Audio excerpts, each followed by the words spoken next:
It hasn't come through yet. Little difference, not a lot. It's a long time pollution to go into the lake. Sharon. Right. Yeah, Cynthia's not up, right? Okay. Well, it doesn't take long. Oh, okay. Okay, got it. Never mind. 62.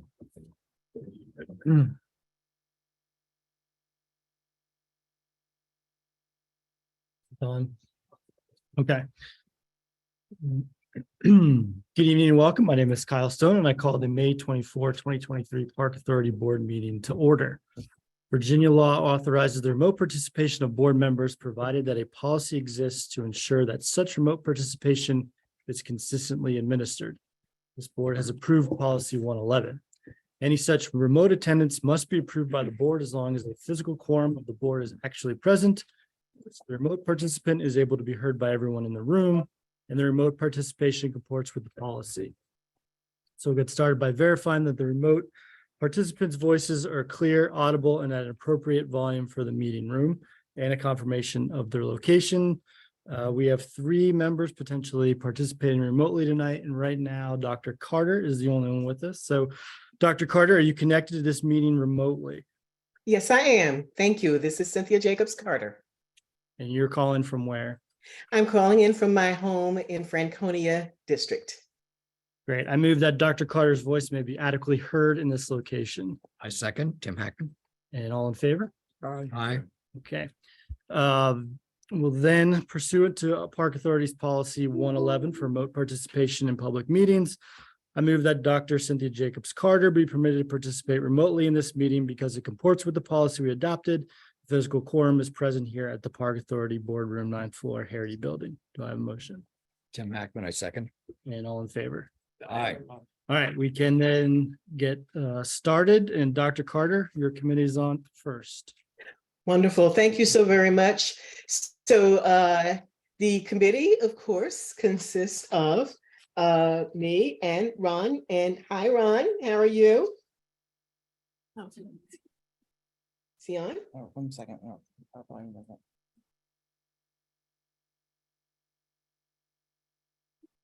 Okay. Anyway, so the Ellie Doyle Park Service Awards, as we all know, is that time again.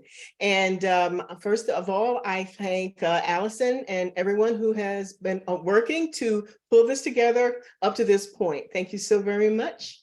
To the next slide, or do you have this slides with the information? If not, no worries. I have it printed out.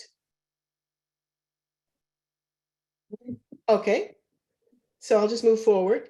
So the Park Authority is currently seeking nominations for the 2023 Ellie Doyle Park Service Awards. So as you can take a look back and see that in 2022, the Park Authority Board Awards actually panned out as following. There were 37 nominations, 32 award presentations. And I don't need to read all of this for you. You can see that the awards show numbers are listed here.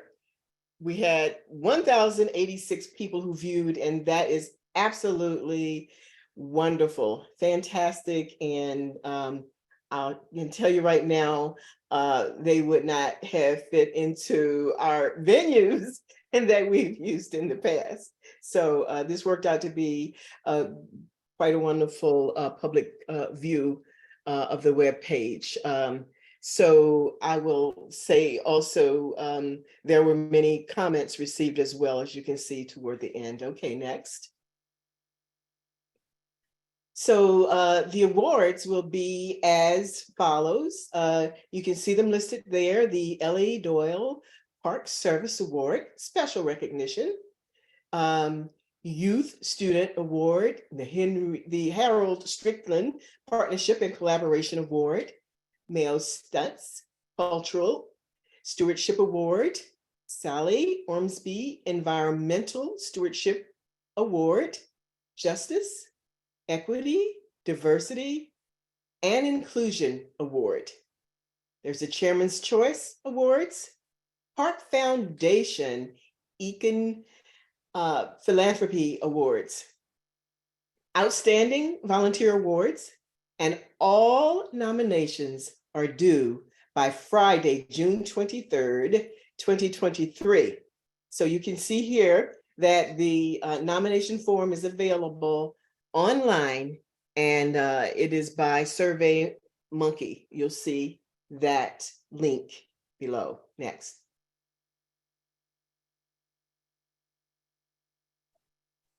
So here you can see the date, the timeline, information release out and applications available.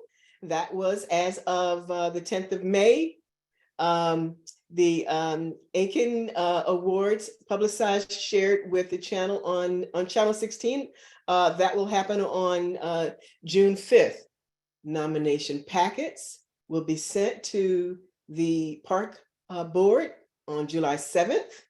We'll begin outreach, event prep, information releases about the winners will be sent, and letters as well to the winners, and video shoots that all will commence on the 13th of July. Let me step down a moment to the early June save the date notice. That notice, tell me, that has already been sent or will be sent in early June. That's the way it looks to me. As you can see here, that the all nominations are due, as I said before, on June 23rd. And on the 12th of July, there will be the board having the opportunity to select recipients and approve outstanding volunteer resolutions. So the actual event takes place on the 17th of November, the Service Awards, in person this time. And I'll need to ask if there is going to be any type of virtual component to this at all, so that more people can be involved and can view. So I don't know if that has been decided yet, but it's a question that is on my schedule for consideration. So at this point, we're not planning a virtual component other than posting the videos and all the materials that we would compile online after the event. We are talking about potentially for the program having QR codes available in the like having a shorter printed program available at the event, and then having a QR code that people could scan to go to the website that would have all the background and all the material that is often has been printed in the past. Okay, So could you there's- identify yourself for those, just for the record, who's speaking? This is Allison Rankin. Okay, thank you, Allison. Thought so, but just wanted to make it official. Thank you. Thank you. Okay. Is there another slide? This seems to be very inclusive. So I said Ron, but I should have said Tim, Vice Chair. Hi, Cynthia. Thank you. Hi. Again, we're seeking support from the Park Authority Board in identifying nominees. We'll do outreach to the community, friends, groups, PVTs. What's that? Park volunteer teams. Thank you. My head is all wrapped up in Smithsonian acronyms right now. Sorry. So that's not one of them. Supervisors, Fairfax County Park Authority, site staff, social media, boards, committees, and commissions. Open to all outreach suggestions. We definitely are. And the Fairfax County Park Authority Foundation is again serving as a partner. And when I took part in their meeting earlier this month, they're already talking about this and getting very excited about it. Is there another slide?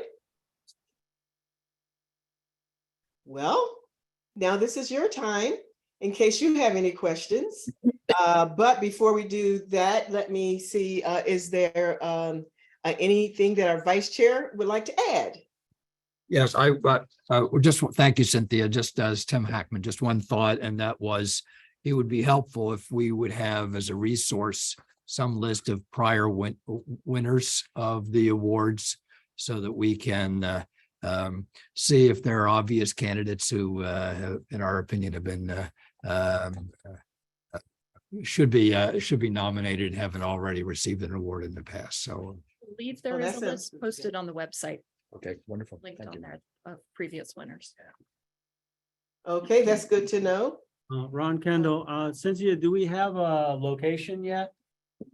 Or do we have? I do not know the answer to that question. I know that was in the process of happening. Does anyone have an answer to that question? That's a very Allison? good, Allison Rankin, that's a very good question. We are working on it. I will say the Waterford, where we used to have it, went bankrupt during COVID and has been repurchased and has done a major remodel. So while we have looked at them, we're considering lots of options at this point, but we're actively touring sites and considering getting quotes and things like that. So I'm hoping in the next week or two, we'll have something nailed down, but we're open to suggestions if people have ideas of other new options. I guess I've always been hopeful we could use a park property for this event. Not sure we have We one don't have that's that anything big big. enough. Yeah, we've talked about that. We've also talked about an outside space, but it's a big reach. Yeah. I was just trying to get it. Yeah, I fully agree. I will think of some places, we'll give some consideration and try to assist in that. With ideas for that. And do we have any park partners? For example, I wonder, like I was thinking about the location in Occoquan, but we could talk about that later. Maybe that's not large enough. I've just been there a couple of times. But anyway, just a thought. I think parking might be an issue there. I'm not sure. So any other thoughts, questions, comments? If not, But the only, Go this is Bill Bowie. The only question I've got is, we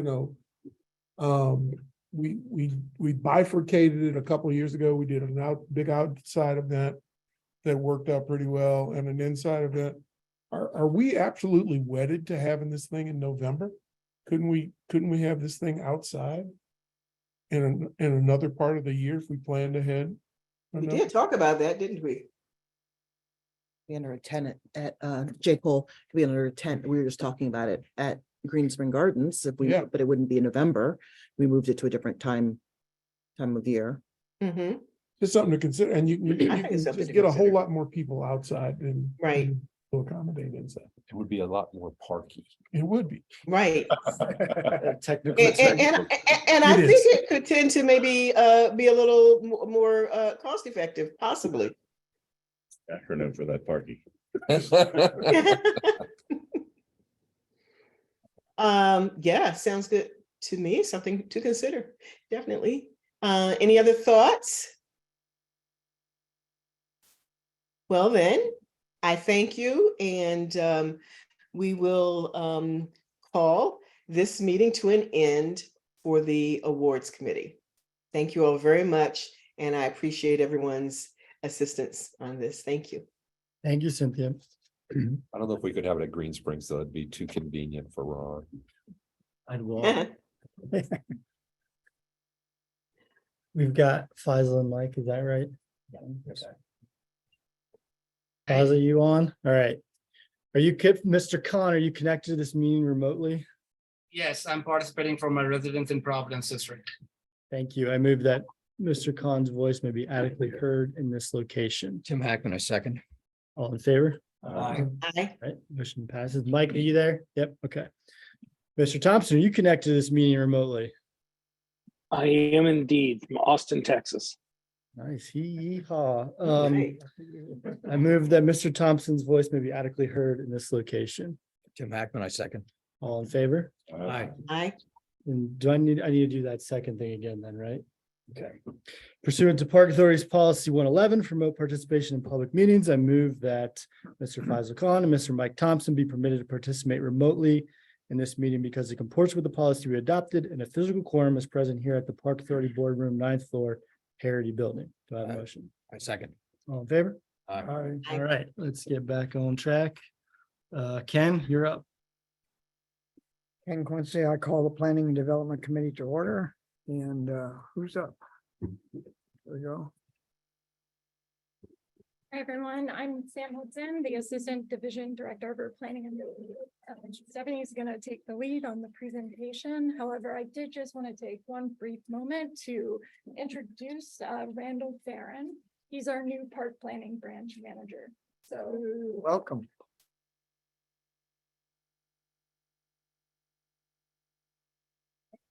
I'll pass it to Stephanie.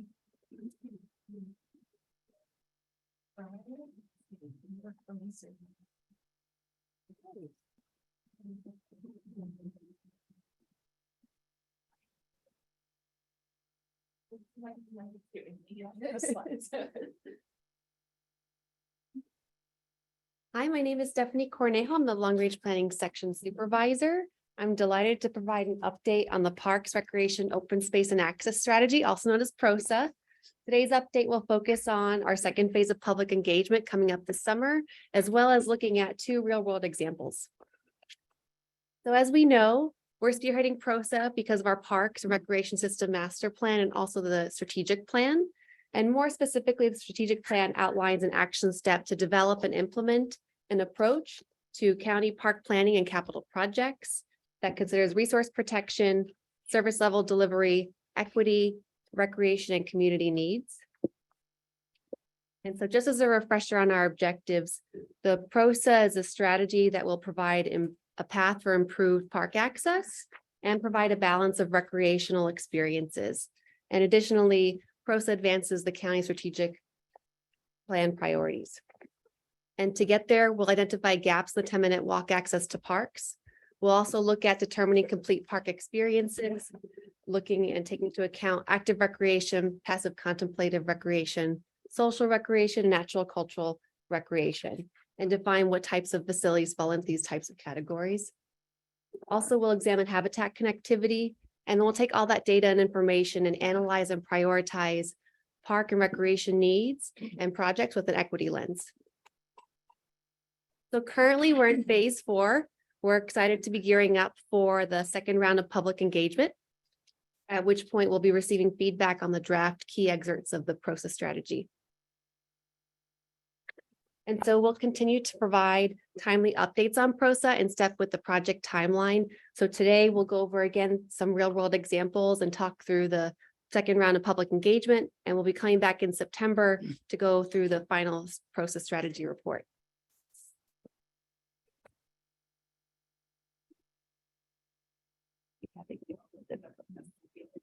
Oh, thank you. All right. So for the PROSA strategy, we have 2 main public engagement phases. The first one just wrapped up in December of last year. We wanted to understand the values of the community.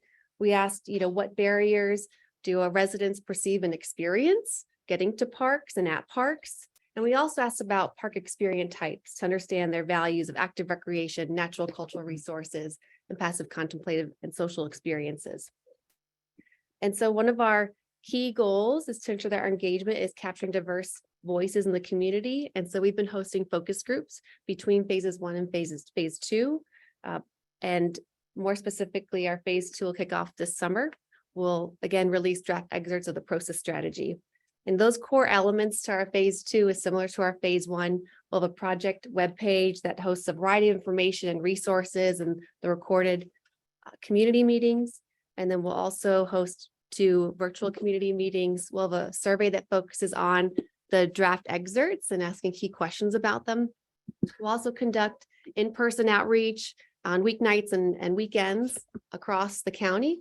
We'll conduct outreach events in each Board of Supervisor district. And then we'll also continue to provide multilingual flyers and also a survey to make sure that we're providing, outreach to all of our constituents. And then what's also a key component of our strategy is to continue to have a communications toolkit like a one page that anyone can use to be able to share the information with their friends, family, neighbors. And that's, we've shared our networks and we'll continue to also have that on the website. A quick interruption, if I may. I just point out that that we do have well, I guess it'll all be done before then, but we do have an election coming up in November, and the supervisors are going to be very busy people, most of them during that period of time. So we ought to check with them early in terms of scheduling those meetings. Yeah, thank you. So now we're going to look at two areas today. We'll talk about those real world examples with PROSA. And I'm sharing these examples today because these are key components of the strategy. The PROSA is a data-driven lens for decision making. And the first area we'll look at is around North Hill, which is just northeast of Huntley Meadows. And the second example we'll look at in a few minutes is focusing on Centerville. And so last month you saw real world cases with the Park Authority Racial Equity Index, also known as the PARE. And you're going to see this again in PROSA. So up on the screen here, I've zoomed into North Hill and I will use the dot. No. Nope, sorry, that one. Okay, thank you. Well, just to orient ourselves a little bit, we can't see that. You might need to use the mouse. Oh, yeah. The screen is on. Okay. Well, nope, thank you very much. But just, oh no, that's fine. We'll let me take a step back here, if you don't mind. We'll just want to mention too that while we have North Hill up here on the screen, just want to make sure that everyone knows it's a park site that's currently in development, and it's been that way. It's been 10 years in the making. So before this construction project that we're talking about now, there were no public park entrances or no built amenities at this site. And so while this park was not chosen for development because of PROSA, because the decisions to develop this park was made almost a decade ago, I'm bringing this example to show how the data through PROSA's data-driven approach is shown and expressed and is applied. And to get us oriented, we have Route 1 on the left-hand side of North Hill Park.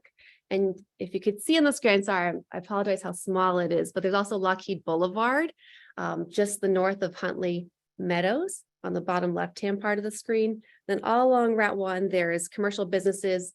Across the way, North Hill Park, there's the Denny's, and then further south is the Walmart and Costco.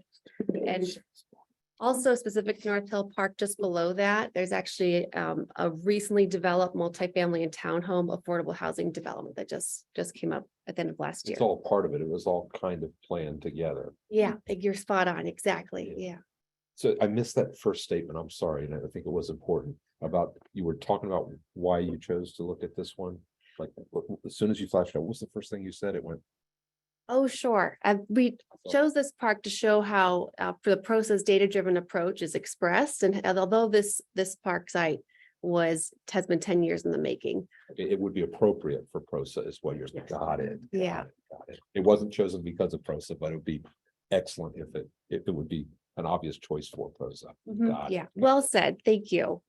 Yeah.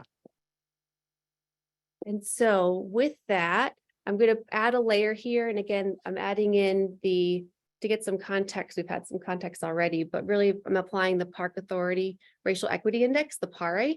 And so as you see in the map, there's the hatched component, the hatched layer that's about 2/3 of the screen here. And that's showing the opportunity areas. And again, our opportunity areas are the high and very high indices in the Park Authority Racial Equity Index. And so again, they're called opportunity areas because this is where we have the greatest opportunity for impact in our residents.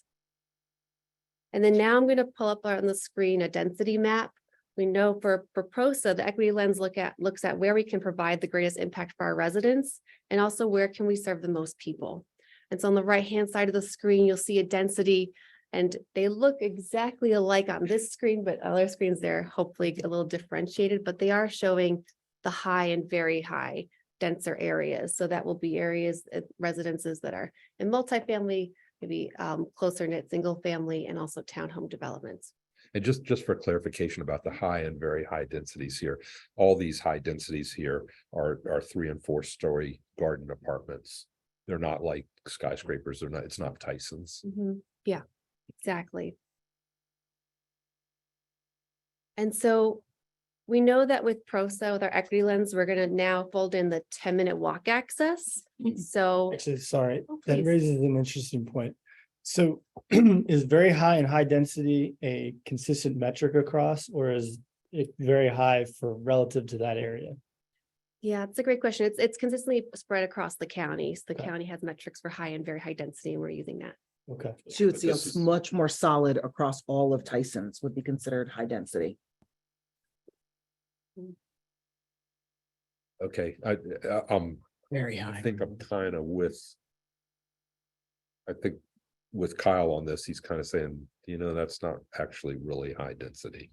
Well, as long as it's and do we consistent, need I a mean, it's high higher- for Fairfax County, and as long as Yeah. it's consistent, Right. that's fine. Right. I just didn't want it to be high for this particular neighborhood, and then you go to Tyson's and it's considered low, right? Well, I think that kind of depends upon. I think excluding it is a mistake because. The lower, higher densities are the more likely places where low to moderate income people will. John, I'm not looking to exclude anything. I just want to I make would, sure the metric is I would consistent. almost flip it and say. The very high density, the Tysons. Really ought not be included in PROSA. I'm not totally familiar with the income ranges there, but with the high rise development there. I'm sure they don't fall into the low income category. So just something to think about. Offer, that's where the PARE will also layering that on will help to inform the analysis. If they're equally weighted. High density gets 5 points, low income gets 5 points. That. Was that the way it is across the county? Is that what you're saying? No, All I it's- wanted to know is that when we say high density, whatever that means, sounds like County. 4-story apartments is considered high density in Fairfax County. That is considered high density in every area across the county, not that it's high density here. And then somewhere else, it's considered low because now 10 stories is high. So whatever the metric is, all I want to do is make sure that we're using consistent terms across the county. And remember, this is a tool, so it's not that Tyson's is out or in PROSA, everything's in PROSA. PROSA is a tool by which we ask it a question. So the question might be comparing this area to Tyson's. The question might be comparing an area on this side of a road in Tyson's to this side of a road in Tyson's. It just depends on what the question is. So this isn't only for high opportunity areas, high income. It's a tool that we will insert a question and keep going. I think we're going to get into it. Great. So now I'm going to pull up our 10-minute walk access. So the orange that you're seeing here is showing the existing 10-minute walk access from public park entrances at our parks. And so you can see here that nothing's a perfect circle or perfect square, perfect shape. And that's because there are a lot of different barriers as to what might divert or change park access. That can include large roadways, lack of sidewalks or very few crosswalks. They could also mean that there may not be a park entrance nearby or even a park. And so a lot of reasons why there are barriers to parks. And focusing back on North Hill Park, the construction project currently actually adds 4 park entrances, and it also includes a multitude of complete park experiences, including walking paths, playground, fitness equipment, a basketball court, and pickleball courts. Just a quick point of reference. The charts you're showing us are different from the charts that are posted online. So if you would reconcile them at some point afterwards. Oh, okay. Thank you for pointing that out. We'll look into that. Yeah. And so I'm sorry, point of clarification, I didn't understand that. So there's some charts online? Presentation. Oh, the presentation. The this? package Oh, that was okay, posted thank you. online, those charts in that package Thank you. are Okay, different from the ones that we're seeing. okay, got it. it might be the animation Mhm. also, but we'll look into it. We'll double check. Double check. It's not. Yeah. Yeah, okay. No confusion, that's all. And so what you're gonna see here on the left-hand side is you're gonna see now what the effect is of adding those 4 park entrances. And so I'm gonna toggle back and forth. It goes by really fast, but you can see that the orange, that the area around North Hill Park actually expands walkable access, 10-minute walk access. So I'm gonna go back and forth again. pre-4 park entrances and then now adding those 4 park entrances. And actually, in fact, our analysis, okay, That's the chart. It's okay. there. Yeah. Well, thank you. I'll actually add, our analysis shows that new walk shed, adding those 4 different park entrances, improves walk access for nearly 4,000 residents. And that's a huge impact. And so it's really a component of what we're talking about when we're talking about PROSA, improving 10-minute walk access and also complete park access by adding those amenities. I'll take a second to point out that if you do what Supervisor Stork has asked you to do and make the entrance through the school there, you will have 5 entrances and you will fill in that gray completely. Yeah. That's been talked about. There's been several meetings about that, or Yeah. 2 meetings about it. So yeah, we've got opportunity. I'm gonna tell him all about this.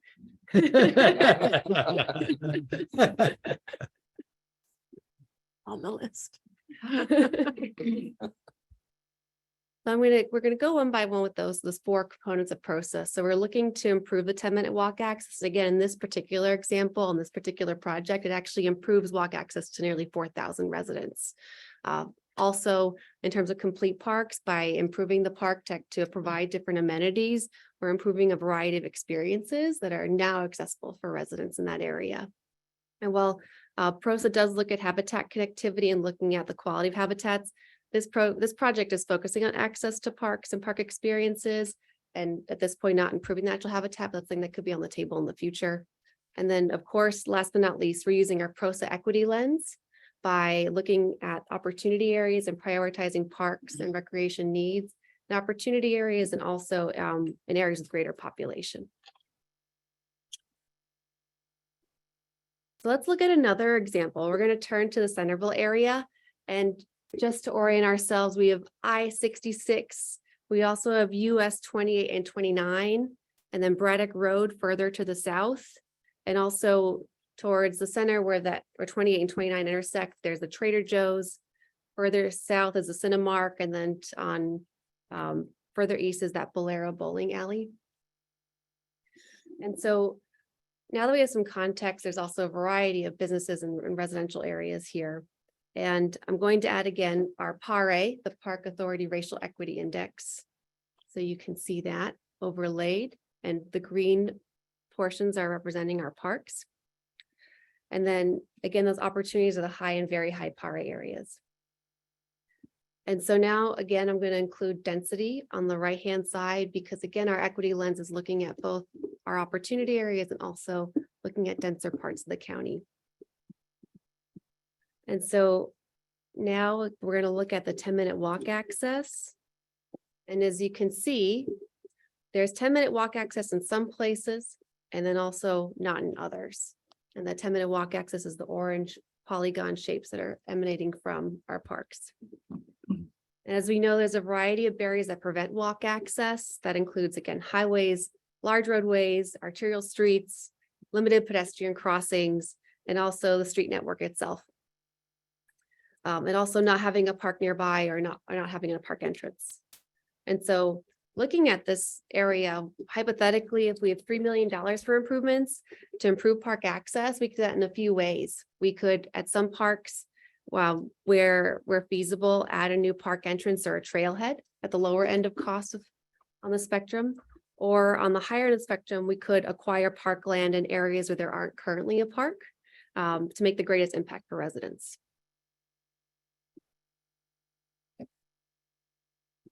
And so really, when we talk about PROSA and where will be the main deliverables, we're looking at a data-driven and adaptable lens for decision-making. And so we'll have a report that includes these 4 strategies. It'll provide examples for park investment, and then also it'll update our service level standards for walk access and complete parks. And then we'll also have a web-based version that includes a tool that explains these concepts in the report too. I'm sorry, could you go back one slide, please? Sure. Where is it? Along, I guess it might be Old Centerville Road. There's in the lower right-hand corner, east of 28 and south of 29, there's a green park, I guess, right? There's a green dot. East of the interchange. That green rectangle almost. There. We asking what it is? Park is it? Yeah, we know which one you mean. Yeah, we know. What's your question? Oh, you know which one it is? Yeah, Oh, okay. We got The question is what is on that? I think it might be undeveloped. I think it might not have any access. You know what's on it? We're talking about Old Centerville Road? Look it up. I just asked staff to look into that because there may be another opportunity. Because I believe it's undeveloped, and I don't believe it has any access. Yeah, certainly we'll do that.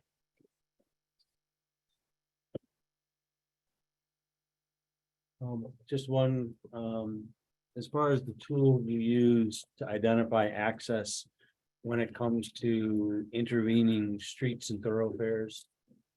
I actually like to see that as a demonstration, so I can see what you give for weight for sidewalks and rights of way, and because there are a lot of streets in a denser place like Mason District where it may be a street, but it's so high volume on that street, or there may not be a sidewalk. You may have to walk the right of way to get to that park.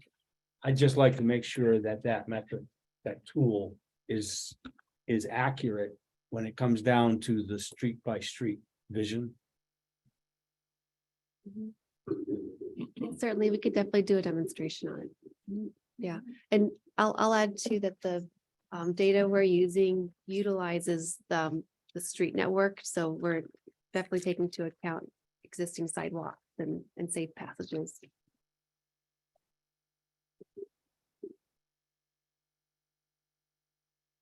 I just wanted to real quickly, it's a field, I can't tell what but it's a athletic field. Or it looks like an unprogrammed open space with access off of Centerville Road as well as the apartment complexes. It would be only access of Old Centerville would be going up a cliff, I guess. So it's heavily used, as I understand it, for soccer players. But it's unprogrammed use, which is fine. But the unprogrammed open space, meaning access, still hits in the active category.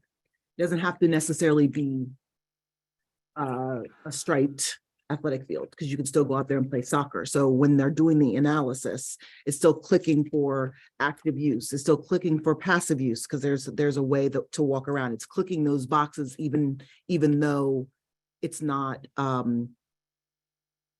facilities like you would consider a facility. Unprogrammed mode open space is considered a facility. It's a thing. The only reason I pointed out is there may be an opportunity to make improvements there that benefit the community. That's the only reason. any other questions? Okay. Thank you. At the end? Okay, there we go. Just have one more component, that's PROSA in practice. So PROSA will be applied to our capital improvement program, looking also the lens for acquisitions, our trail system development, park development, to your point about other amenities at parks, and also park condition assessments. And just in terms of next steps, again, we'll be launching phase 2 of our public engagement in the summertime. We'll also are lining up upcoming presentations. And so coming up in June, we have a presentation to the Board of Supervisors, Health and Human Services Committee. And then also following public engagement, we'll be analyzing public feedback and revising the report, and then come back to you all in September. Thank you very much for your time. Thank you, and we look forward to the next one. Next meeting. Oh, would you mind letting us know about the outreach, the events you're going to be at? So within our districts, we can either attend or support. Yeah, absolutely. We'll make sure to do that. Okay, we have one more item. Quarterly project status report.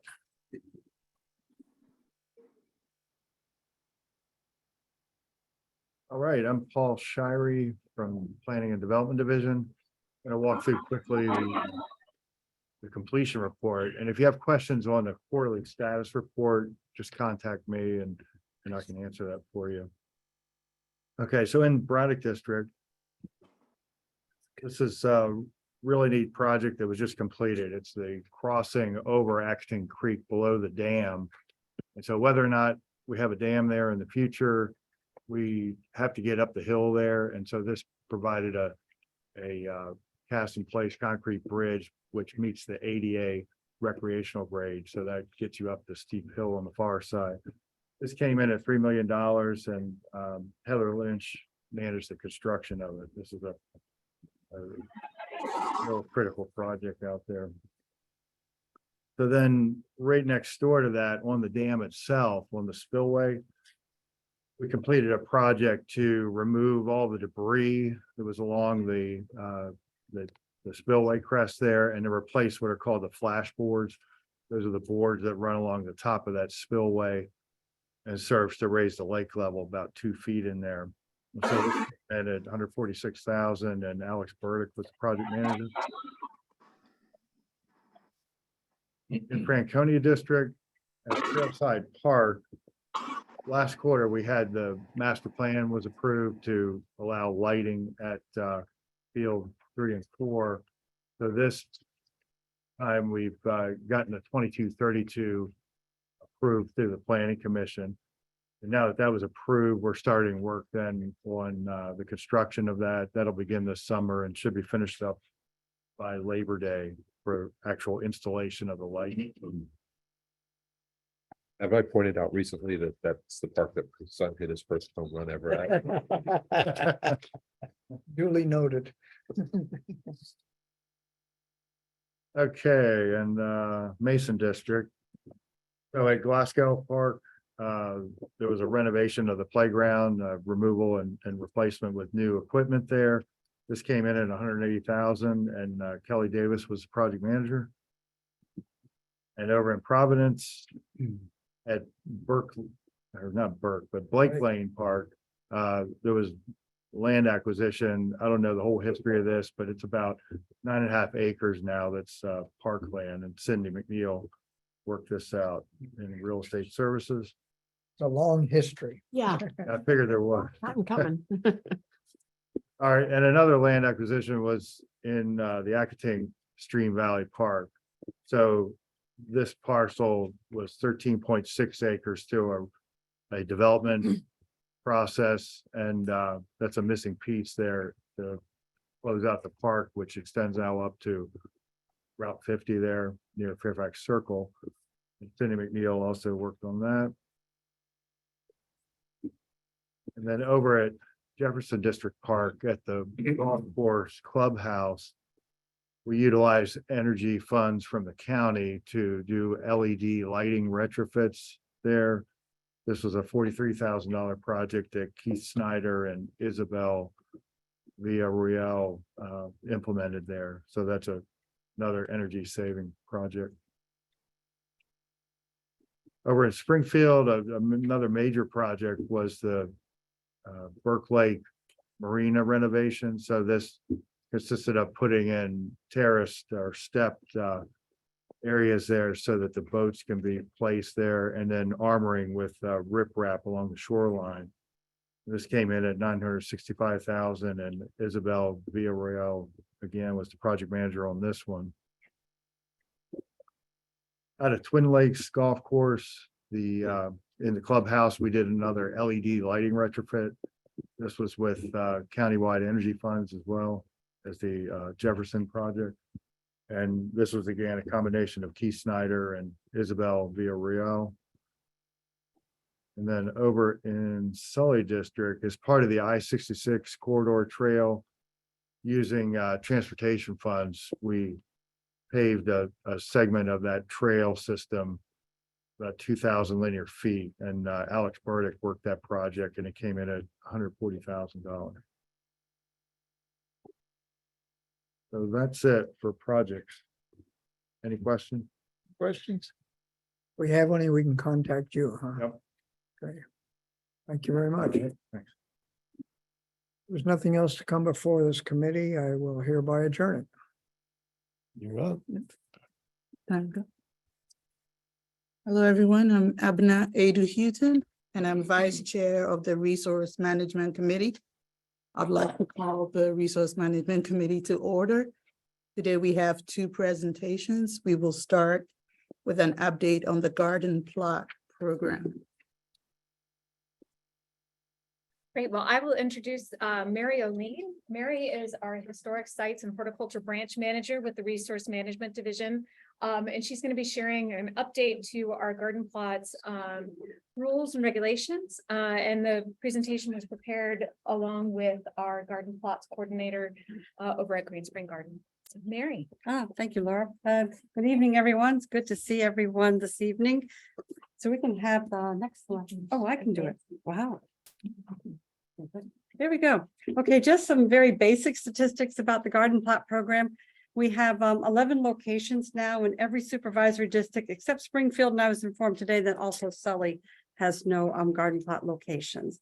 So we have over 700 plots to rent, including our new 34 plots at Hogue Park that was just opened this spring, and 19 at Laurel Hill that will open in the third week of June.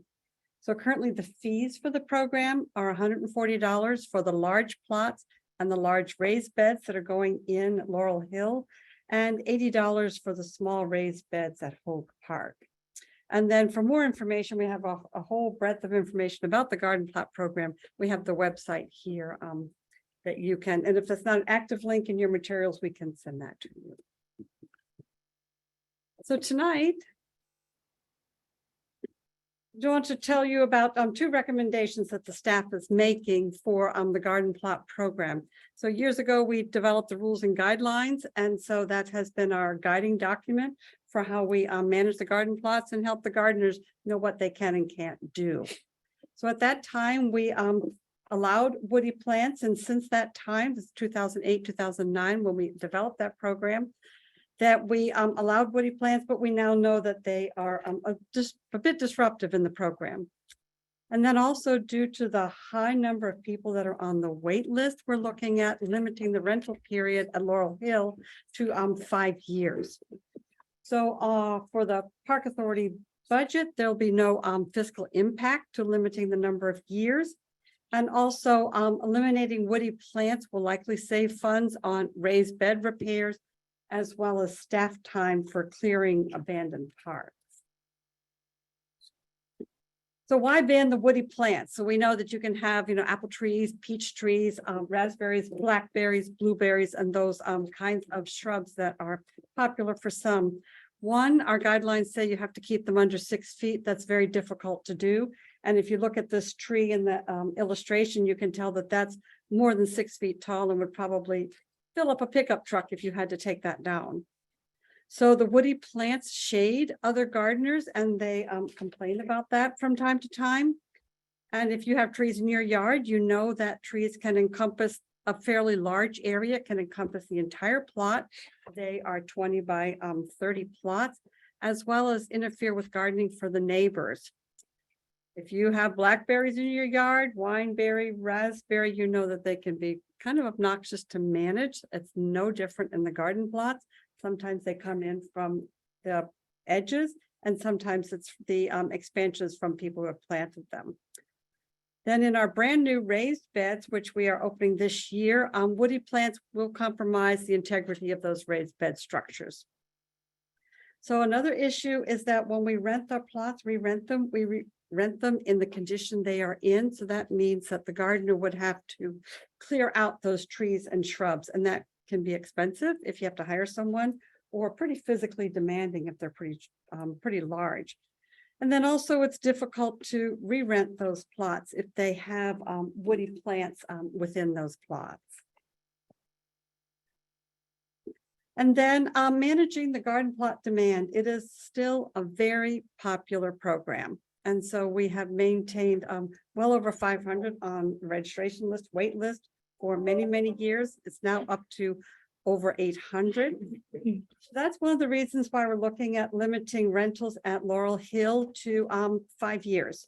And then we come out of the program, and then another gardener will come in.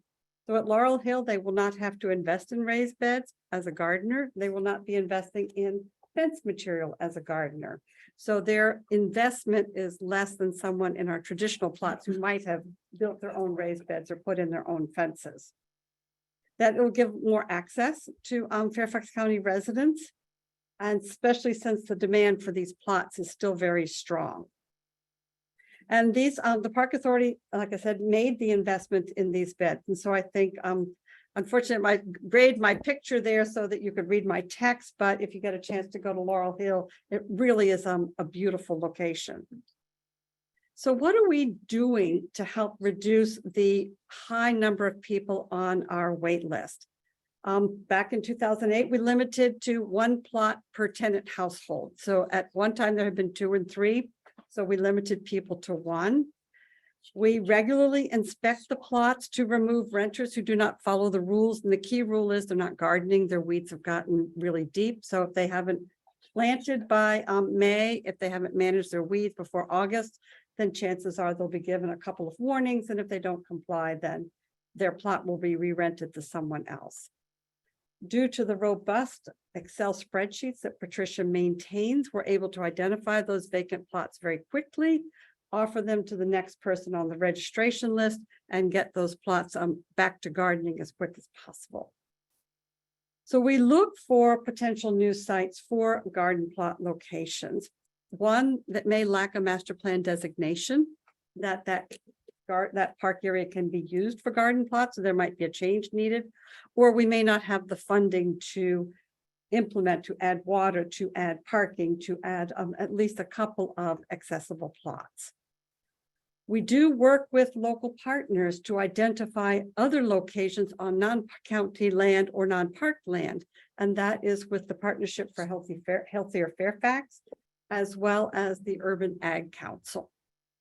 And then also the staff is often, through our garden plot coordinators, direct questions, as well as with the master gardeners, providing advice on starting community garden plots as ways to get more people involved in the garden plot program. Very quick question. When they sign up for the waiting list, do they sign up for a particular location or in general, the first available opening, or how is that managed? They can choose the locations that they would prefer. And so you can choose one or you can choose them all. But if you live up in the McLean area, you probably don't want to drive all the way to Laurel Hill. Thank you. So choosing 2 or 3, and then they're prioritized by sign up time and the location that they chose. And so I think Mary, when they're offered a location, if they choose not to take it, that doesn't pull them off the list.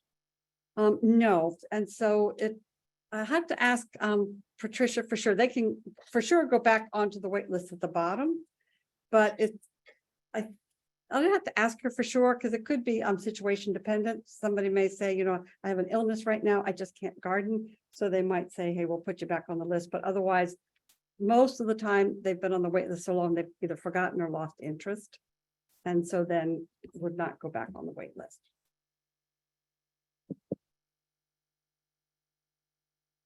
So any other questions I can answer for you? Questions. That the 5-year limit Yes. on it, I understand what you're trying to do, but I really don't want you to do it, especially in that area. People understand a long wait list and you're trying to fulfill a need, but especially without the rest of the county having a 5-year limit also, it's just going to get us all screamed at. I totally get what you're trying to do, but I would say, please don't do it. And that is my magisterial district, so they'll be screaming at me too on this. But I would love to, in that location, where that garden plot is being developed right now. And I drove by it on the way up here today and it looks wonderful. I mean, it's completely done except for the fencing that's being installed, and staff has done a great job, administering that. Thank you very much. But there's a lot more room there that we could expand that garden plot area, frankly, just the other side of that access road down to the barracks buildings and stuff like that. And I'd rather try to fill the need and make the revenue. And I know historically it's been revenue neutral at best, but I know with the prices up, it should be making us some revenue. If we've got that much of a waiting list, we really should be trying to capitalize on that, I think. But I would just say for that one being in the Mount Vernon district, the representative from Mount Vernon, please don't make that your test case 5-year. I would have to sing a different song if we were going countywide with that. But anyway, please let's not do the 5-year thing. We'll definitely take that under consideration.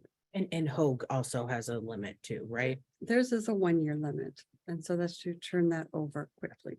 So we do have data on length of time that people are in the plots. And what percentage of people are in those. I don't know that data off the top of my head. I but- could just hear it now. I took such good care of, and now you're just kicking me out. That's, I've been a good steward. What about the spring harvest? So we have a question. Sure. From Mike Thompson. Oh, I'm sorry. Mike? That's right. Can you hear me? Yes. Yes. So a couple questions about the garden plots. First, and I apologize if I missed this. You talked about it talks in the presentation about the lack of a master plan designation and or funding. The lack of a designation, does that actually mean that in otherwise unplanned space in a park that it's easier for us to use that for garden plots? Or does that mean it's more difficult because we have to actually designate the space specifically for garden plots in order to use it? I'll have to defer to our leadership. Or do you want me to say? Go ahead, Amy. So that would be the latter. It's, we cannot designate it without it being on the master plan. Okay, so second thing, we talked about this when we did Braddock Park and some of these other places. Staff determined that we were able to do garden plots in the easements and the Virginia Power easements. So we have these large tracts of space that Virginia Power has that we have to keep clear, that we can do some things with, that the kinds of things we can do there is very limited. And it would just seem to me that with all of this kind of space around, we should be really looking at how to leverage that for things like garden plots, that might be a way where we have space and can do some things. And so unless something has changed, I'd encourage us to start thinking about how we can use that space in our planning, because I mean, this is space that for the most part is not used very much from our perspective. I mean, we have some parking lots that are on top of some of that space and some things like that. It seems to me that especially with the crunch we're under for garden plots, that we ought to be creative and thinking about how to use those kinds of spaces. So I leave that out there for y'all to consider. This is Jay, Mike. Yes, and our planners have left the building, so I'll put them on the spot. Well, Brennan's still here. We are looking at our master plan process to make sure that doesn't prohibit our ability to do things like this. So I think that there are ways, or not around it, but there are ways to reconcile the two things where it's not each individual update of a master plan, do this whole big process. We might just want to look at a community garden study because there's specific, you can't put them in shade. It's not like you can put them at the base of a building. I mean, there are site selection criteria that comes with community gardens, looking at whether or not it's master plan for other things, and then bringing a proposed, areas that we would do that doesn't impact the master plan, and then try to get sort of a cumulative approval to update the master plans that are on the list to include community gardens. So I think that looking at that, how to expand, it's obvious by the wait list that this is a in-demand, activity, figuring out ways of what is our capacity for community gardens, and then having a price tag associated with it as well, I think is also beneficial. I appreciate that. I'm sorry. Question, Jay, I think I understood what you said. And let me repeat, not exactly what you said, because I can't do that. The approach would be to have generic language that would be applicable with certain criteria to any park in the county if it met those criteria. Sort of, but we would have planners the planners would meet with the community gardens. What are the site selection criteria for community gardens? How many hours of sun does it need? What's the slope? There are the ability to have water so they can water, all of those things.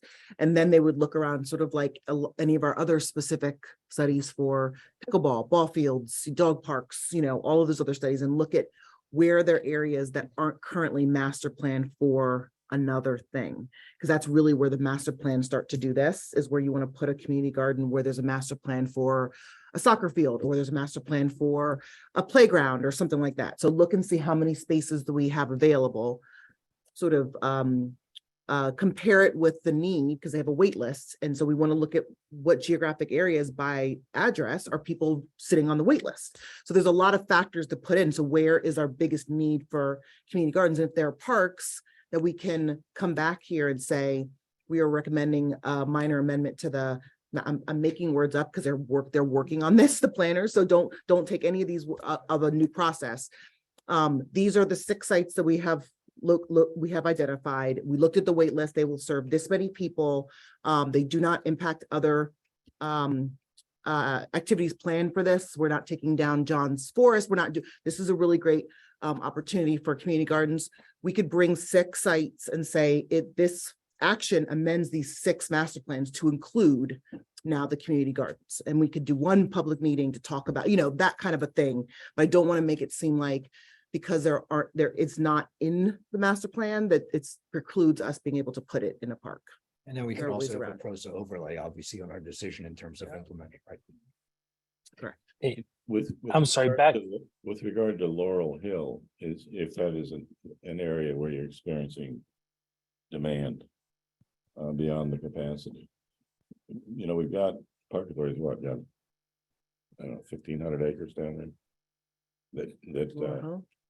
Got a lot. Well, not only that, but I mean, my point earlier was this is basically very close to a parking lot with a parking lot on one side, access road to the other side. Right, the other side of that access road is pretty much an open field. It's got some topo to it, but it's not major topo. But where we had one of the places where we had originally considered putting these garden plots was down on one of the old barracks. But because of the expense of demoing the slab beside it, which is like a acre slab or something like that, we chose to come up here to the least expensive place. So just at that location, where now we do have water already, it is infinitely expandable in open field right now and sunny areas and stuff like that. It's all money. And remember, it's not, it's more complicated than that, because if you don't have a community garden within driving distance, Bill's not driving over to Springfield to garden. So he's not thinking about, that's not an option. So if you live someplace that doesn't have a community garden within easy drive to be able to go and work on it on a regular basis, you're not entering our waiting list, because why would I enter a waiting list for something that I can't get to anyway? So we can't even necessarily use the waiting list. Now that there's something at Laurel Hill, of course, people are like, let me get in there. But that doesn't mean that there isn't a need other places that don't have a community garden anywhere within driving distance. All my comments have discounted PROSA completely without seeing the analysis of that.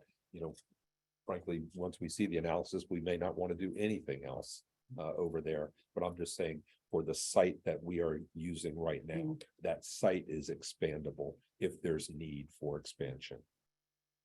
So let me throw out another So- idea. It's future, it's aggressive.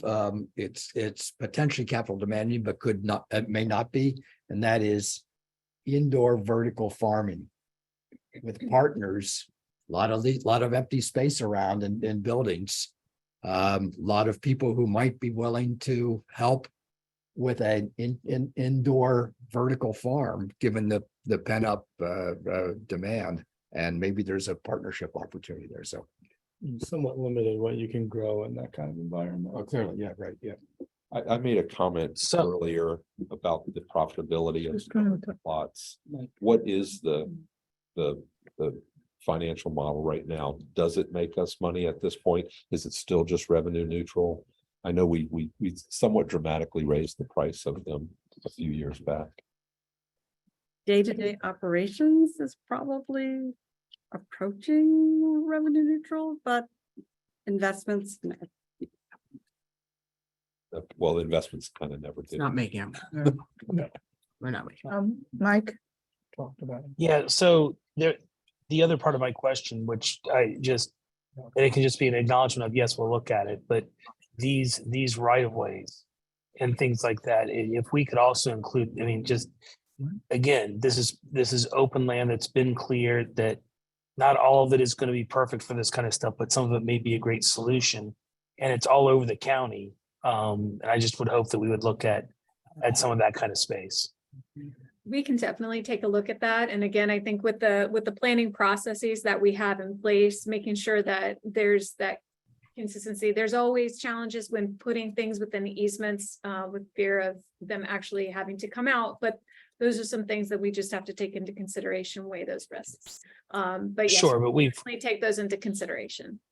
yeah, but we've built parking lots in those easements. We've master planned for other things depending on where the easements are and how they configure into the park. So there are certainly times when we feel comfortable doing things in that space. So I hope we would proactively look at how this can be part of the solution. Absolutely. Thanks. Did you want to mention also that you are going to be looking at the demographics with regards to who's on the list, just so we are also making sure that equity concerns are being addressed, like, because you and I chatted about that. Yes, sure. We're working with Paul Stankovich to identify a survey for our garden plot renters as well as the people who are on the registration list. So, because we know only anecdotal data about what we see for people who are in there, and we can run zip code analyses. But outside of that, we don't know much about their cultural backgrounds, their income backgrounds, why they want to garden. So we are looking forward to putting the survey out, which will probably go out maybe midsummer.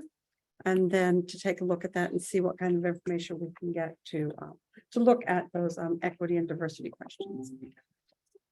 Before we move on, I want to just, for the record, come down on Linwood's side here, not so much because I live near that park, because I don't, but I don't like the idea of putting that wait list on. That's the camel under the camel's nose on the tent. Said wait list. Yeah, the limit, the renewal cycle. Because once you put it somewhere, then the argument becomes it's our best way to handle the wait list. And then we apply it elsewhere. And I don't really like that as a solution. We got motivated pretty quickly to deal with pickleball. And we put a lot of courts in a relatively short period of time, and it's still the main priority of ours. I don't really see why we can't do something similar here. And that wait list has been sitting at that level for quite a bit longer than we heard about pickleball. So Jade, I don't know if you were serious about us having a kind of a big picture study or just throwing it out there or something. Did you like the idea? Yes, that's why maybe we need to do something like the look we took at pickleball to be a little more deliberate about this before we start kicking people off the rolls on a yearly The cycle. numbers for garden plots, I think pre-COVID, the general list was about 500. I would like to find out the number of people that cycle out annually. So that, It's probably pretty low. it could be 20, it could be 100, but it would give us a sense of what the rotation is within this list. Annually, it runs 12 to 14%. Some a little bit higher. So out of the 670 to 700 plots that we have on an annual basis, we'll turn over that. We have data for those that have been in 3 years, 5 years, more than 10 years. I just don't want to quote data because I don't know that off the top of my head. How active are we right now, proactive on moving people along that are not taking care of the plots? They're very active. Okay. I would say Patricia's a bulldog about that. Okay, And so she goes out there and on a fairly regular schedule. I mean, she has the right, 11 locations to check, sure. but to talk to the gardeners and email them, let them know you have this much time. Yeah. She'll often give them another extension. She really tries to work with them, and if they're truly not interested in gardening, then Good, she that's the way it rewrites needs to be, Yeah. frankly, because when you don't take care of your plot, it affects everyone else Everyone around else. you. exactly. And if it also sidebar helped the rotation of the list, which You're all over it though, is the answer I just got. Yeah, yeah. And so, no, and people wonder, I could garden that one's there. So having ungardened plots is irritating to those who are waiting for them. Right. Thank you. Any more questions? All right, thank you. Okay, thank you all very much. Have a good evening. So our next presentation is on the deer management plan.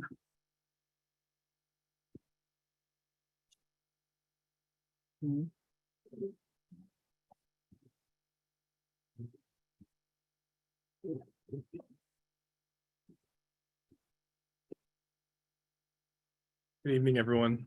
My name is John Burke. I'm the branch manager of Natural Resources. Nice to see you all again. Today, I will introduce Dr. Katie Edwards and Dave Lawler. Dr. Edwards manages the deer program here in Fairfax County, and Dave Lawler is the program manager for the Natural Resources Branch's inventory program and serves as a key partner and liaison between our two efforts here. So I will give up my seat to Dave and carry on with the presentation. Thank you all. Great. Hi, good evening, everyone. It's nice to see you all and to some of the new board members, at least new since I've been here last year to do our annual update. Today, we just wanted to again provide an update on the deer management program and then answer any questions that you may have. That's right. Okay. For those of you that may not be as familiar with the program, the deer management program was initiated and mandated by the County Board of Supervisors back in '98. Following the first fatal deer vehicle collision within the county. So it's been ongoing now for 25 years. It's weird to say that it's been going on that long, being with it for the past 9. It's implemented through our police department's Animal Services Division in partnership with the Fairfax County Park Authority, Nova Parks, and other public land holders. The program initiated as a public safety program due to deer vehicle collisions. That's still one of the primary reasons for the program. But we've also expanded it over time, looking at health concerns associated with public health and deer's involvement in tick life cycles, the transport of ticks and tick-borne illnesses, looking at deer herd health itself, which has become an emerging concern here within the county, and then looking at ecological damage, not only in our parks, but also we get complaints about residential property damage associated with high deer populations as well. Within the program last year, we had deer herd reduction within 102 FCPA parks.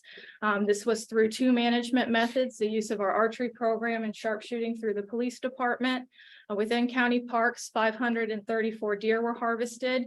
The majority of these were through the archery program, with 502 harvested through that and 32 deer harvested through police sharpshooting. We had 521 volunteer archers participate in the program last year, and donating just under 33,000 hours of service for hunting and scouting to reduce the deer population.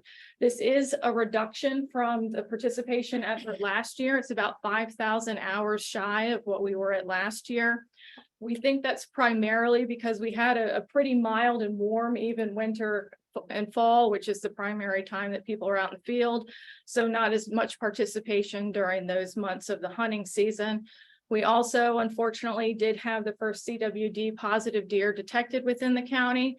That news came out kind of mid-season, so that may have caused some of a drop off in participation later in the hunting season. We didn't hear concerns from our hunters, so we don't know that that is something that happened, but that's something we'll be looking at going forward to see how our participation and hunter numbers play out for next season. In total, counting non-FCPA properties, we had a total of 642 deer harvested in the program, and 94% of that is through the archery program. These charts here just show the contribution by management method. On the left, you'll see the circle graph showing the large green pie chart, basically with 82% of that is the archery program since it was introduced in fiscal year 2010. On the right, you see the bar graph there, again, just showing the contribution of archery with the green areas highlighted.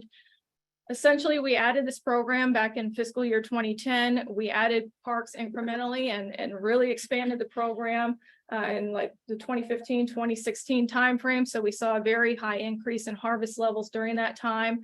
Since then, we've pretty much maxed out our parks. We've added most of the large parks in the county and have started really focusing just on smaller parks embedded within residential areas. So it's really leveled out over time.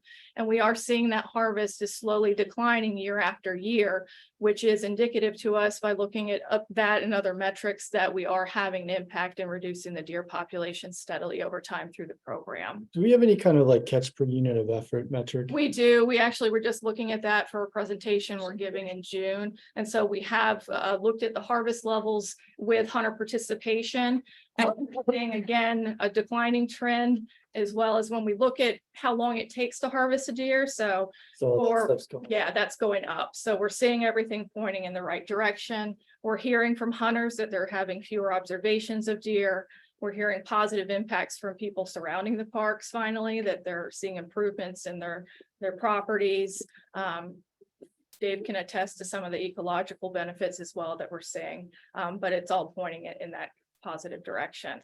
Along those lines, we do conduct monitoring for the program. So the Park Authority is measuring browse impacts to native woody vegetation. They have 556 permanent plots in 61 parks currently that are measured on a rotational basis every 4 years. Last year, 155 browse plots were surveyed by Dave and park staff. We also have been conducting deer density camera surveys in parks each year, again, on a rotational basis about every 5 years. These are done with baited camera surveys. Last year, it included 21 parks and 53 camera stations. We've been using this method consistently for at least the past 9 years since I've started. With the detection of chronic wasting disease now, this has presented a hurdle to us because these surveys require the use of bait. So with us being a CWD positive county now, there is a year-round deer feeding ban that actually went into effect last year, but the Department of Wildlife Resource has given us special authorization to continue with our surveys. Now that we have a positive deer in the county, they've restricted that use of bait for camera surveys. We're still going to be allowed to use it for sharpshooting because the whole purpose of that is to reduce the deer herd, but we won't be able to conduct camera surveys the way we have before. So we've been investigating other methods for field use to look at what might be reliable and that we can balance with workload. One of the methods that we're looking at is potential use of drone surveys. I think I've probably mentioned this before, but we actually are, we met with the vendor earlier today and are getting some information so we could put a proposal together, which we would obviously share with you all for review and discussion going forward. In terms of program changes for the upcoming season, the length of the archery season is going to stay the same with essentially the same date, September 9th through February 17th next year. We are looking to add Old Courthouse, Spring Branch, Stream Valley, and Raglan Road Park to the archery program. Now, these parks were proposed last year, but we voluntarily postponed deer management because there was a high amount of misinformation being shared about the program. So we took extra time to do community outreach, have been in correspondence with the neighbors, have conducted a community meeting, been in touch with Supervisor Alcorn and his staff. And so we've conducted that over the past few months and are prepared to move forward with deer management this coming season. We will not be conducting any managed hunts within the program. For those that are new, these are shotgun hunts that only occur within specific areas of the park, primarily within the Sully Woods area. We transition that to the archery program, so there will still be management there, but just with archery and not any firearms hunts. With sharpshooting, this is conducted between mid-November and mid-March each year. These are conducted by police officers.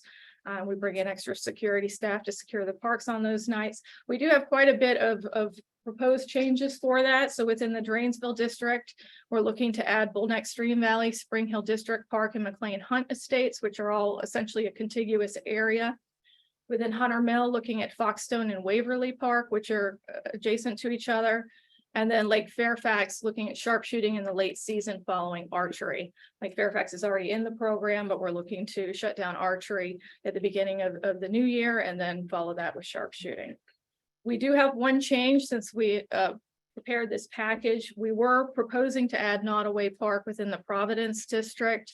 And after further discussions and looking at the schedule and use of the fields and all of that, we've decided to remove that from the list. So we are no longer planning to go forward with that for next season. Good decision.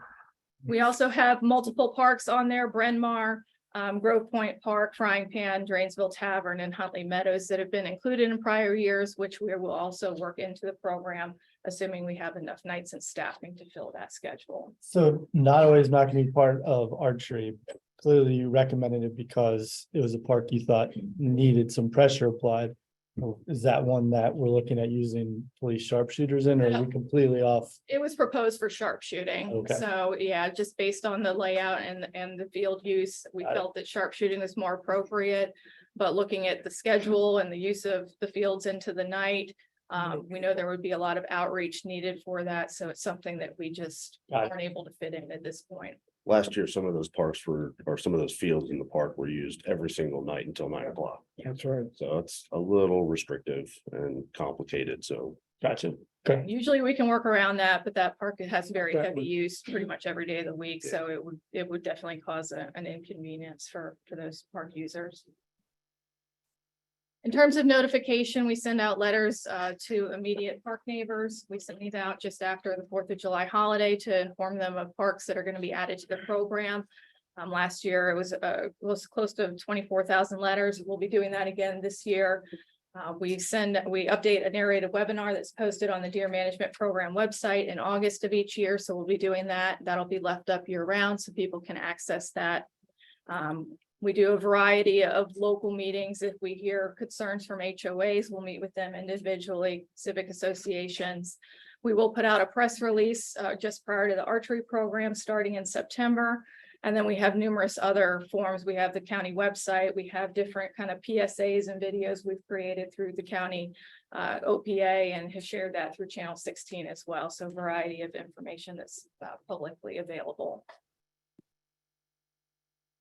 CWD is the biggest hurdle we're facing going forward. So since we do have the positive detection, we are a positive county. We have been added to a disease management area by the Virginia Department of Wildlife Resources. This includes DMA2, including most of the counties in Northern Virginia that are shown here. New additions along with Fairfax include Arlington County and Prince William County this year because of their proximity to the positive deer here within Fairfax. Katie, it's just been the one deer so far. Just the one deer. So, and I'll get to numbers on the next slide, but yes, we've only, that is, as far as we know, the only confirmed deer that was positive within the county. With us being within a disease management area, there are new regulatory actions that will impact us going forward. The biggest issue is that it comes with restrictions on deer carcass transport. So hunters can no longer take their whole deer after they've harvested it and drive it to their house, a processor or taxidermist, if they're outside of one of these disease management areas. So we do have hunters that live in Stafford or DC or Maryland and other counties outside of this that participate in the program. They work here, they hunt here. So we're looking right now for a temporary solution, at least, of where they can break down their deer so that they can legally transport it after they harvest it within the county parks. We're having difficulty finding that right now, but that is going to be a necessity as part of the program going forward. Coupled with the restrictions, yes, sir. In that regard, does this also affect the, I assume it does, the donations by the, what's the organization, Hunters for Yes, the Hungry? and I'm getting, that's a perfect segue into my next part of the talk. That's my job. So, you did a good job. So with the restrictions on where hunters can take the deer now, it's also coupled with the fact that we have very few processors in Northern Virginia and none within Fairfax County. So currently there's only about 3 or 4 deer processors within Fauquier, Loudoun, and Prince William County. Most of these are businesses run outside of homes on their own properties, smaller scale operations, seasonal in nature. At least 2 of these processors have discussed shutting down their business, or one has had significant difficulties maintaining operations. Most of them are at capacity in mid-November because they're getting deer from every hunter in Northern Virginia, or they're not open the length of the entire season. And so we have a critical situation where we're limited on where we can take the deer. We have very few places we can take the deer, and at least half of them are considering shutting down. Even within our own program, we have to take deer that are harvested through sharpshooting to a processor in Loudoun County, and he's considering shutting down. And so we've been speaking with the board and speaking with other agencies and people affiliated with this program to see if we can, if there's any leniency or exceptions or modifications for the zoning code in terms of allowing processing within Fairfax County, because that would help the hunters and help to maintain the program. Because if they have nowhere convenient to take their deer, they're not going to hunt. And if they don't hunt, our deer numbers are going to go back up. And so the program's not going to be successful. But also in terms of donations, it would help to keep those donations here local versus in other counties where they may not be distributed to people in Fairfax County in need. Along with that, with Hunters for the Hungry does require testing of deer now if they are coming from a CWD positive county. So we have met with them. In terms of our program, any of the deer from our sharpshooting efforts are tested prior to donation. So we have that worked out with our processor as well as Hunters for the Hungry. But it can definitely have ramifications for the number of donations. Again, if people don't have somewhere convenient, they can take their deer or get their deer tested. So I don't know if there would be any interest on the school's part, but is there any vocational opportunity here either for the public schools or Nova community or something of that nature? In terms of processing, I'm not sure. There are programs for teaching archery in schools now. I know that's a big thing in many of the other states. I was thinking along the processing. Yeah, I'm not sure about that. It's something we could look into, but we have had several individuals want to move their processing business here, or one trying to create a nonprofit specifically to process deer within the county program for donations to Hunters for the Hungry. But he can't find a place that is affordable and within the specific zoning, code section. Is the issue the zoning or the affordability or the lack of interest in people butchering deer? The affordability in the zoning. So again, it has to be like an industrial use or heavy industrial use, and then finding a location that can be afforded and also having your neighbors being accepting of that, depending on where you're looking to, put your business or your nonprofit. So that's the main hurdle that we're dealing with. There's other regulatory actions, including fawn rehabilitation is now prohibited within the county. That is something that we put a press release out a couple weeks ago through the police department, since we're in deer fawning season now. And I mentioned the year-round feeding ban. And then again, looking forward to changes, at least one of the positives is we will have increased surveillance for CWD through the actions of our program, and which we've been doing for at least 4 years now, but also assistance by the Department of Wildlife Resources for hunters on private property. And so along those lines, within our program for the past 4 years, we've been conducting CWD surveillance, knowing that this was coming closer to us and going to become a reality. This includes freezer stations that are established at Burke Lake, Lake Accotink, Lake Fairfax, Grist Mill, and the Area 5 maintenance shop. We're going to maintain those freezers going forward. The hunters submit samples to and place them in the freezers.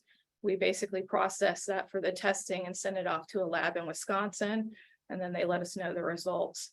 Last year, we did receive a donation from the Safari Club International National Capital Chapter for increased surveillance. And so we were able to test more deer last year. About half of the deer that that harvested in the program were tested for CWD. This is 318 deer from 82 parks. Collectively, we've tested 776 through the program. And again, all of those deer that were harvested on parkland have come back as not detected. So currently only the one deer that was harvested on private property in Vienna is the only known confirmed positive CWD here in the county. And that's all I have in terms of our presentation, but A question, how many years does it take to prove that you no longer have the problem? And you're taken off the list? as far as I know, I don't know that there's an out strategy in terms of having a county removed from a disease management area. That's something I need to discuss further with the Department of Wildlife Resources. Because of the way this disease occurs and spreads, it's something that is, it's been within Virginia since 2009, is slowly spreading to the east and south, including new counties each season. It's something that you can't tell with the naked eye, just looking at deer. So it is a very slow and progressive disease. So all we can do really is conduct advanced surveillance and, hope that we get no additional positives. With the surveillance we've done for the previous seasons, that at least gave the DWR a good baseline data set. So they do believe that this is an early detection. And it looks like we probably have pretty low prevalence since this is the only deer that's come up positive of all the deer that we've sampled, and we've had deer sampled, distributed throughout the county. So we'll continue in that manner and see what they say in terms of if there's an out strategy.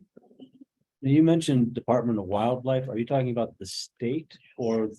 So doesn't the federal have a role to play in this as well at Fish and Wildlife?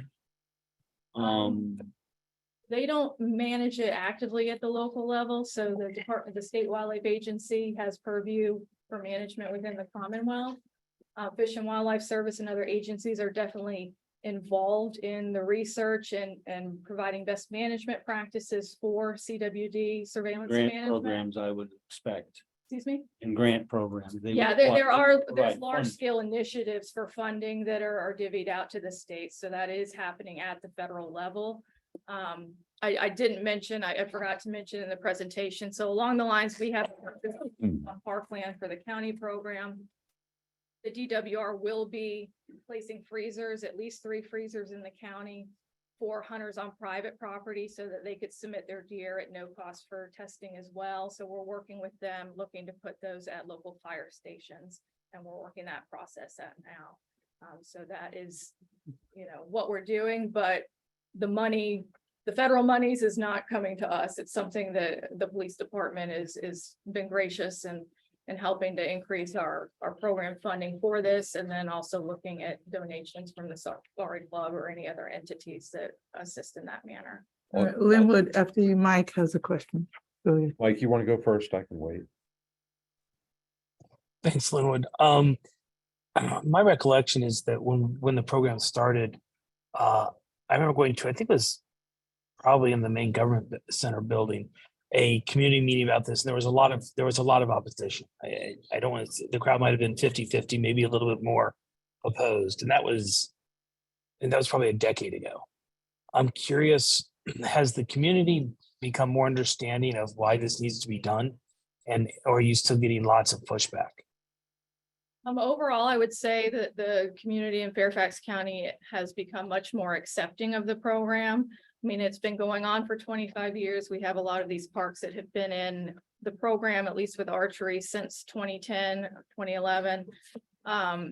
So in those areas where we have had consecutive years of management, we hear from fewer and fewer people. It's typically when we're adding a new park, and especially a smaller park, that we hear some opposition. And a lot of that is general concerns we hear about safety, which is understandable, especially if people are not very knowledgeable about hunting methods, which we would understand. But so we do a lot of outreach with those individuals or communities to talk about the safety practices, why we're doing deer management, so that they have more understanding of why we're doing it. And usually once we do that, there's a better comfort level. I won't say that they're all on board necessarily, but they understand why we're doing it, so they're more accepting of it.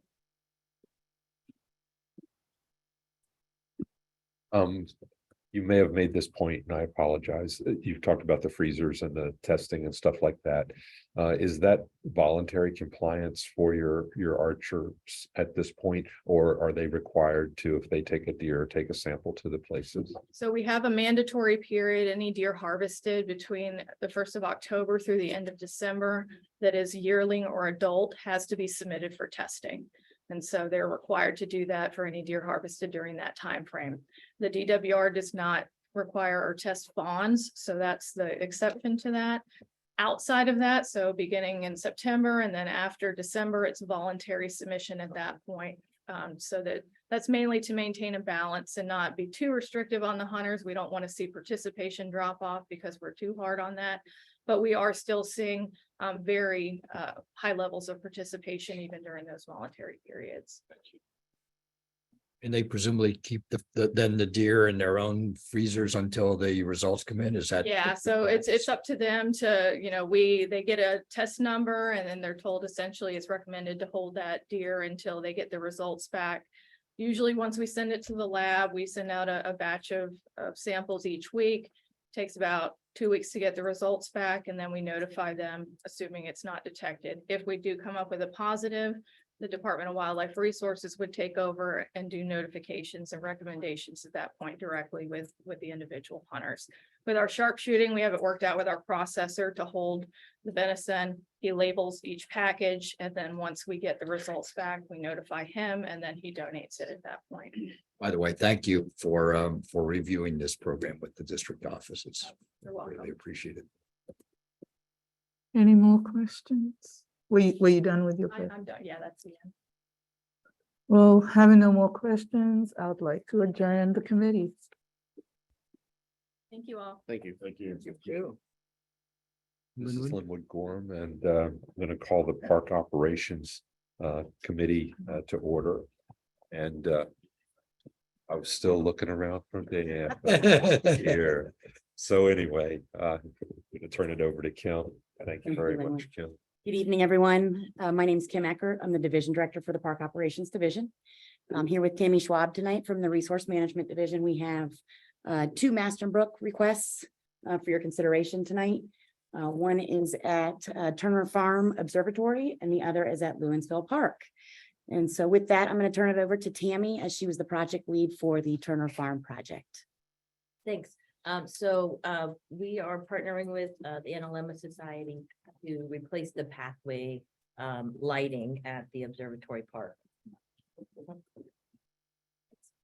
So the current situation, basically, the volunteers in the NLM Society and staff partnership has served over 10,000 visitors in the Observatory Park since spring of 2018. So that includes during COVID, right? We have this great outdoor space where we can engage the public. The current pathway lighting that we have is not compliant with the current county outdoor lighting ordinance. There was a recent update that changed the amount of color temperature, basically, of any lighting. And so you can see at the bottom there, we had pretty bright white lights along the observatory pathway.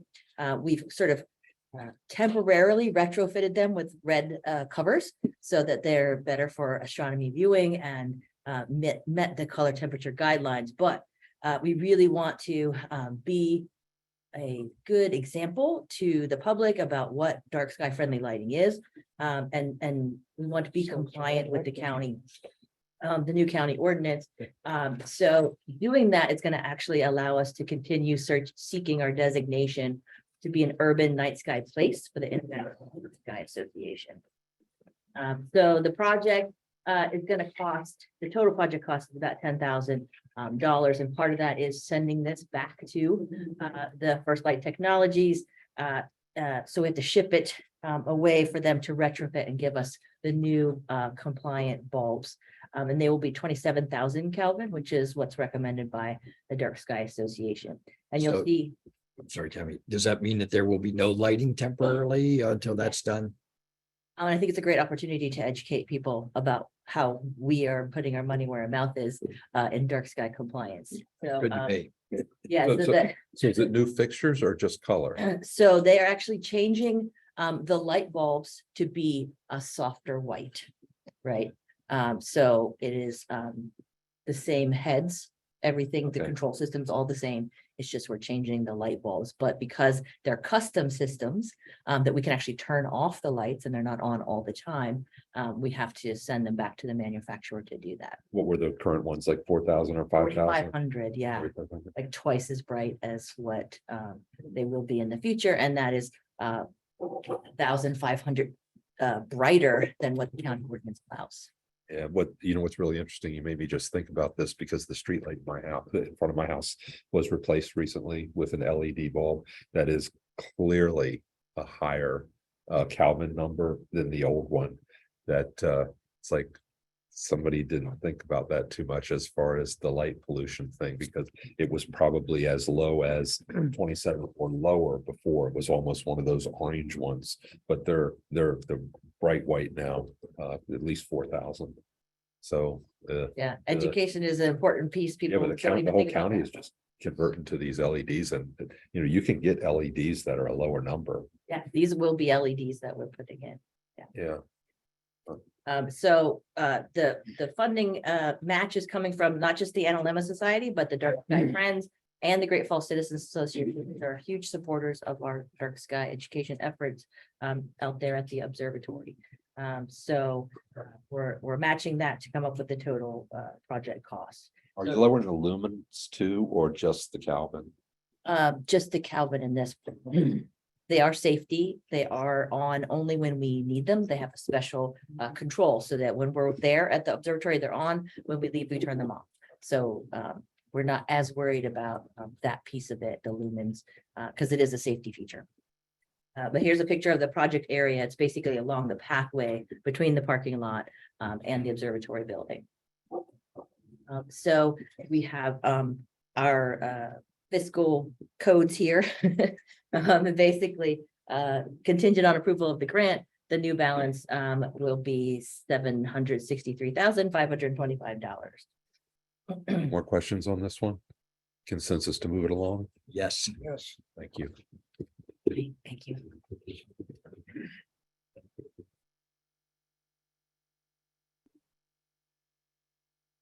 Right. So next up, we have the Maston Brook grant request from Baruti Camps. Baruti Camps is an organization that provides pickleball instruction at FCPA facilities. So they are proposing some windscreen at Lewinsville Park. With the wind often interfering with play and safety, the Baruti Camps have proposed the windscreens, a 230-foot linear foot windscreen in the northwest corner of the athletic courts. So pictured here on your left, you will see the northwest corner of the current athletic courts. The left-hand court is all pickleball. The middle court is multi-use, and the right-hand court there is tennis. So again, that'll be 230-foot linear feet of windscreen. The picture on your right is just giving you a general location of the project area. So that's south of the current synthetic turf field. The total project cost is $4,764. That includes fence slat installation by our contractor Long Fence for a total project cost of the same $4,764. Baruti Camp's proposed contribution for the project is $2,382. Matching funds of $2,382 are available for total funding of $4,764. Grant funds would be allocated from the 2020 park bond. If this is approved, the new balance in the Maston Brook grant program will be $761,143. Any questions this evening? When we put these up, we also test them for noise to see if it would be a solution for some of the noise pollution we have off the courts. So they're actually 9 foot. A chance. That's right. They're actually 9 foot slats. So that would be a good consideration. No, it's not. That will be vertical. That will installed into the fence. So they're the slats that go through the webbing of the nets, Correct. the screens. That raises a question with regard to the type of barrier that does reduce the noise. Is the park authority staff looked into that or had a need to? So they're really expensive. And so, that count is looking into it. They're really expensive. I think part of the thing is looking, I mean, so expensive sometimes that it's better to just move and resurface another pickleball court that's not within the noise, area you're talking about, they're very expensive. We've used them at a dog park with very limited success. Yes. And it was a maintenance nightmare because it ripped and didn't provide any noise barrier based on the feedback from the neighbors. The best answer is always to put the right park, the right facility in the right place. Yeah, Try I to think that's a mitigate. good answer. I wish our homeowners association had thought about it. I think that's what's happening. And I was on the board, so. So if you want to go check this out after installation, and if it's during the summer, the farmer's market in Louisville Park is Friday mornings. More questions? Consensus to move it along? Yes. Anybody have any other business for the Park Operations Committee? Seeing none, I'm going to thank Kim and her staff and Thank you. adjourn the meeting. Thanks, Kim. Why don't we do? Okay, to what our appetite for dinner, we will call the budget committee to order. Well, there go my plans to take you on a budget odyssey tonight. Very much. Sorry about that. Michael Peter here, to talk a little bit about, the FY 24 adopted budget. I know we've all heard quite a bit of it, but, one of the really important things to talk about here is the impact over the last couple of years of all of the advocacy that we've seen. We've talked a lot with our friends groups there. I think Ben had made the point that 1 in every 5 speakers at the budget hearings was speaking about parks issues.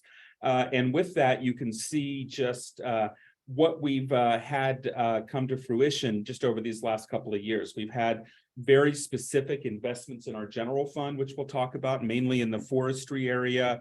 And in bamboo remediation, some of the other issues directly related, additions to our county construction fund, and then a lot of one-time investment that we've seen that totals up to almost $12.8 million, including the 2 different times that we've received $5 million from the county for assistance on CIP issues, cost overruns, that type of thing. That helped us get the Mount Vernon contract over the finish line. And is also part of our planning for upcoming CIP projects as well. So just to put that in perspective, Jay said, don't make a chart that looks too complicated here. So I went ahead and made one that looks complicated. What this is, you go all the way back to FY11 when we had some pretty significant budget reductions on the general fund side. And you follow this all the way through to the upcoming budget year. And you can see that I have different color codings here. We have our budget reductions on the general fund side. We have our non-personnel budgets, which were pretty much just about the same for more than half of this time period. We have personnel. And then the 2 things that I really want to draw your attention to are what I call other adjustments and then MRA comp adjustments. So what this is showing you in the general fund over this time period from FY11 to FY24, we absolutely enjoy, this isn't talking about the revenue fund, we absolutely enjoyed the investment by the county in MRAs and performance increases across the board. But if you follow those little light green or dark green shadings towards the bottom, you see those are the other adjustments or the investments or some voluntary things that we had pulled out of the budget there. And if you follow that all the way across, that ends up equaling about $4 million or so. And I know Kyle's looking at FY 23 and 24 and adding up the impact, that 1.45 million and then $900,000 just in the general fund. That is $2.3 million.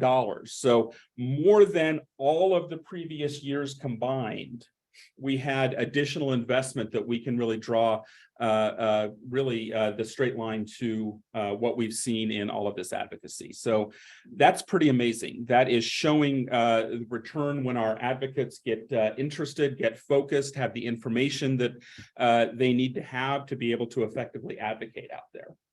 So Jay, I hope that I got that a little decomplicated there as well. I think you can work a little harder to make it more complicated. I'll work on that for you. But now we have a lot of words. So why are these words important? This year, specifically in all of the different budget documentation, we had guidance that the Board of Supervisors pushed out to staff to say, these are the things that have to be done between now and the next budget cycle as far as the Park Authority is concerned.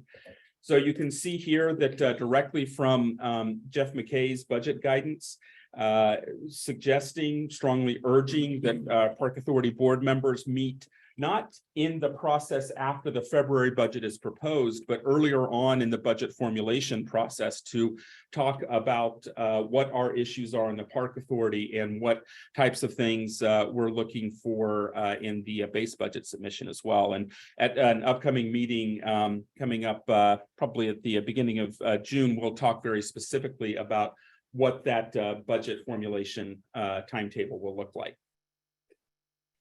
We also have, this is very specific, focused from the Planning Commission and went directly into the board budget guidance, specifically saying that staff need to work with the Park Authority staff.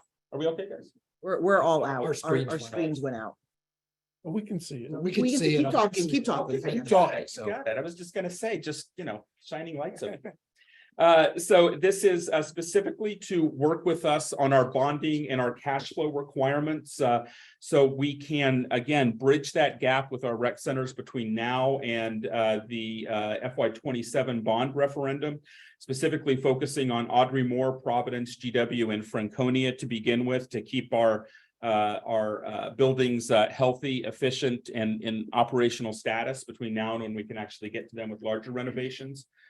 Also to work with us to identify with cash flow limitations and what we can do to bring bond money that we know will be available later in this cycle, if we can bring it earlier to be able to help deal with this. We've already done a little bit of that when we brought forward our Audrey Moore reallocation to be able to get a few things done at Audrey Moore early that will also serve the renovations coming forward. And also encouraging CIP planning staff to make sure that our staff, our leadership have a seat at the table. So when we're looking at this fire station, this library, this facility, that this rec center is also on the table and not an amount like 100 or 150 or 180 million dollars. So there'll be a lot more work with that. Also looking at certainly they're talking about co-location opportunities and different initiatives like that don't really affect us as much, but at least having that seat at the table is going to be very important for us in the planning process. And then also continue to work on identifying if moving the bond cycle from 4 to 6 years has the desired impact, what are the negative impacts of that, and work with us to determine whether or not it's really dealing with the systemic issues that we've seen in bond financing. I thought you had a question there. Okay. Finally, a couple of the wonderful things also as a result of the advocacy that we were just talking about. The direction is to work with staff to make us operationally whole for forestry and bamboo mitigation going forward. So we have one-time money and also actually some positions in an ongoing part of this to be able to deal with these, but we have to know that we have the money to be able to mitigate bamboo and to deal with the potential loss of life and limb by making sure that we're dealing with the trees that are falling. And finally, we talked quite a bit with members of the Board of Supervisors on the Park Ranger program. Kim and the park operations team are working through asking us to identify different options. We've been working with the police department to pull together what an expanded presence could look like. As Jay's talked about, the police department supports the Park Ranger program. So this is really pulling together the metrics to identify what this could look like and how we could implement this to both be an enforcement presence, but also potentially a friendly presence simply to be there to help people get to where they're going in our parks as well. So this is all exciting stuff. The numbers. This is what it ends up looking like. You can see in the middle, the baseline proposed, the original proposed went from a total expenditure budget of $30.7 million. And then when the county executive then proposed his budget, it was 33.1 million. And then with the additions of some specific items that we were just talking about, and I'll show you how that all comes into play. There's another $1.25 million that was added between advertised and adopted. That includes the addition of the market rate adjustments for staff that I think, as you know, went from 2% baseline to 5.44%. And you can see how that affects us both the merit, the non-merit, and then some additional operating expenditures here as well.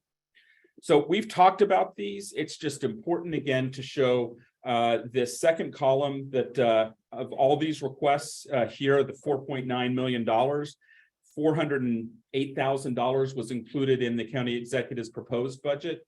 Another $400,000 for bamboo removal came in third quarter money and one-time money here, and the addition of a staff member in Ecologist 3 to be able to manage bamboo removal on a large scale effort in an ongoing way to be able to continue to deal with this across the system. So this was that operating budget impact. Then we have those prioritized requests that we had gone through. That was another $4 million in the county executive's proposed budget. He included $757,000.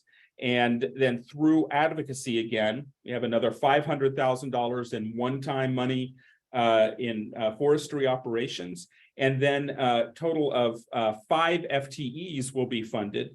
3 FTEs for forestry to be able to add to our staff contingent to be able to deal with these issues, and 2 to be able to staff the mobile nature centers, which we'll be hearing more on that from at a future meeting from the foundation on their fundraising efforts on the actual vehicles there. So that's contingent.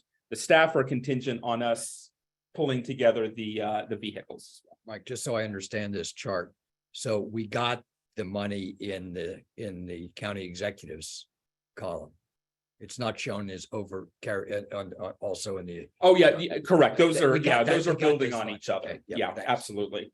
It's just, it's just a good point to show that $757,000 of our $4 million request was there. And then on top of that, it ends up being another $900,000 of 5 FTE. So thank you. Thank you. Onto the revenue fund. That's all wonderful. Let's celebrate the general fund. Yay. Okay. Now we move into the revenue fund. And here's where, again, the story that we're telling becomes, really important for us. So when we put together the original proposed budget that we came and talked to the board about back in September, we identified our goal, which was to achieve a positive net revenue of at least $4 million. And that positive net revenue would go towards the revenue stabilization reserve, which we currently have at about 2.3 million. And under our current requirements, it really should be around $6 million at about 10% of our annual expenditures. We're continuing through some accounting maneuvers in terms of how we defer revenue that comes in this fiscal year for summer programs in the next fiscal year. We're about halfway there, so we would put $1 million towards that. And then at least 1.5 million towards the revenue sinking fund, where we have in the neighborhood of $30 to $35 million in really immediate deferred maintenance that we're attempting to tackle there. So we say that after we get through all of that, it would make sense for us to have $2 to $3 million annually, but that $1.5 million is a step in that direction. So that's the $4 million that we were looking for. So if you see here in the middle, our baseline proposed, what we had put together, what the board had approved here, would have a net of $4.7 million. That's going back in the fall. That assumed things like a 2% overall staff compensation increase, increases in certain expenditures that really go along with CPI. This is really what our baseline looked like. Then we get to what the county executive proposed that had some additional changes in there related to compensation primarily, which affected merit, non-merit, and of course our benefits. And that one action, because we didn't have control over that piece of it, moved us from a $4.7 million net to a $3.8 million net. Still not that far from what our planning was, but you start to see how our planning early on, what we know we can do based on our current years at progress at that point, you can start to see how that chips away, is then we get to the adopted, and now we're at a $2.9 million projected net because of those compensation issues that are beyond our control. That's a $1.7 million swing there from what we had originally planned. So this is not funded. This is just showing what's in the adopted budget. And you've seen a version of this before. But then you add into this that we have that $1.8 million plus the review of salary compression we've been working through with the county, which will effectively add additional pay rates, additional pay to people who may have come in at a lower part of the pay scale versus people who are coming in now at a much higher part of the pay scale. It's about another $200,000 on top of that $1.8 million. So we're almost at $2 million. Of that $4 million, it's been chipped away there. It's been almost cut in half in terms of what our projections are. Now, that's our baseline budget. And as you'll see here in a second, if we continue, and Ryan has confirmed that this will happen, if we continue to have, great golf days, that always helps. That's one of the reasons why we're continuing to fly so high, but we can't base our baseline budget purely on good weather. Certainly when we take a look at, what do we need to invest here? We'll continue to do well. Right now, for instance, we have 25,000 summer camp spots, and of those, about 24,000 have been filled. That's amazing. That's fantastic. We're back in that game. We're up in our rounds of golf. We're up in our usage of our different driving ranges. But nevertheless, from a budget standpoint, we can't budget on hoping we're going to do that. We have to have some sort of a baseline, and you start to see some of the tough decisions that we have to make. So before we go into this next final piece, I told Allison I would be as quick as I could. Are there any questions about the adopted budget and the impact here? I apologize that we changed the presentation going out to you, I think, 4 different times. But numbers change. Question. Okay, Mike, go ahead. Then we do, thank you, Mr. Quinn. So we do have one request for an action item. Based on how we've done this year, and I mentioned those summer camp spots, I mentioned golf, I mentioned the things that are really, really doing very well, in addition to continuing to work to control our costs. We're coming now for a request for a 4th quarter budget adjustment. What we plan to do each year is to have our baseline and come to you at the middle of the year when we know what that first half of the year looks like, and we're starting to make our projections. But once we get to this time, this is when the pedal really hits the metal, and we have to increase our expenditure authority so we can do all the spending and recognize all the revenue as far as summer camp is concerned. So what we're asking is, you can see what the adopted budget was for this year, with an ending balance of about 3.9 million. Our current budget is $4.6 million net. And what we're requesting is to be able to both increase our revenue by almost $3 million, recognize a small transfer in from the general fund to help us with recruitment and retention bonuses of $255,000. And then increase our compensation and general operating by $2.75 million, meaning that we would move our net from 4.6 million to $5 million. And this is still a relatively conservative estimate. When we come to you with our 4th quarter results, we actually expect it now to be healthier than this, but we wanted to be able to recognize what we need to be able to get through these expenditures and have that proper budget authority. Any questions? Yeah, can you explain to me what you mean by increasing our revenue? Increasing the authority to be able to spend revenue. Since we have to be positive, we can't, just like the rest of the county, we can't put a negative budget out there. So that's essentially what we're saying is we were looking at least $50 million this year, and now our projections are very clear that even if we had a few more rainy days this year, that we would still hit $53 million. So it's to increase the budget authority for the revenue and the expense, so it's still a positive, net positive for us. Okay, but it's not just a number we're throwing out there. We think we're actually going to hit it. Yeah, absolutely.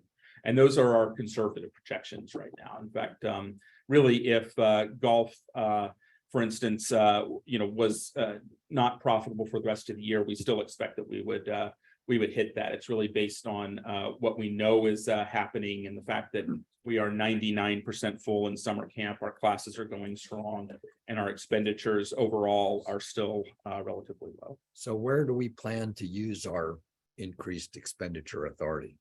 The increased expenditure authority will be first on compensation. The salary compression that we've talked about has really been focused on our merit employees, which we do have several merit employees in the revenue fund. In addition to that, we have been working to be more competitive with our lifeguards. So it's offering those recruitment bonuses and then retention bonuses through the end of the year, but that's in the next fiscal year. And we've been looking at the hourly rates for staff who may not have seen an increase, especially on the temporary or benefits eligible side, on increasing those. So we have people wanting to return and to be eligible for increases, just like on the merit side. The general operating increase, that is also to make sure that we're able to buy all the supplies and things that we need to be able to get through summer camp. But that also allows us to make a few of these larger expenditures now that we need to be able to encumber. For instance, renewing quite a bit of our fitness equipment. That's something that we need to be able to do now, even if it doesn't come in until July, being able to show that we're moving forward, that we can encumber that and issue out a purchase order. And there are also some smaller, more miscellaneous projects that should be funded out of operating revenue because of the seasonal nature. If we need to plant Bermuda grass, for instance, we should do that now and not wait until the cool season, for instance. So that's just a sampling. Great, appreciate the examples. Thank you. Are employee benefits factored into that? Yes, absolutely. That's in there. There's a positive or additional benefits of about Yeah, okay. $200,000. Yeah, overall. So Mike, because of the MRA adjustment the Board of Supervisors made to us, what does that do to our ability to put money back into any of those sinking reserve funds? Well, thank you for that question. So that will hit us as of July 1. And essentially, this is the question that we would have to ask.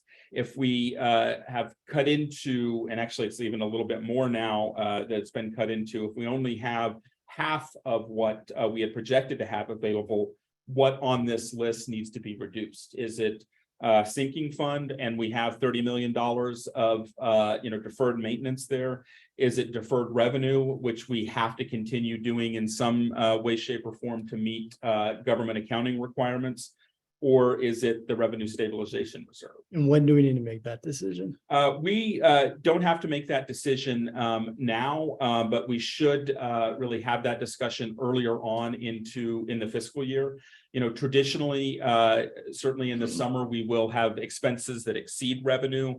But we'll continue to monitor that and really see what we think is going to happen next year. So it's possible we could exceed that, but again, this is baseline, just assuming the things that we can control, that this is the impact. So we've lost potentially half of our projected net revenue next year. Right. All right. So obviously, one choice we could make is to just not fund these things, which I don't think is good long-term health.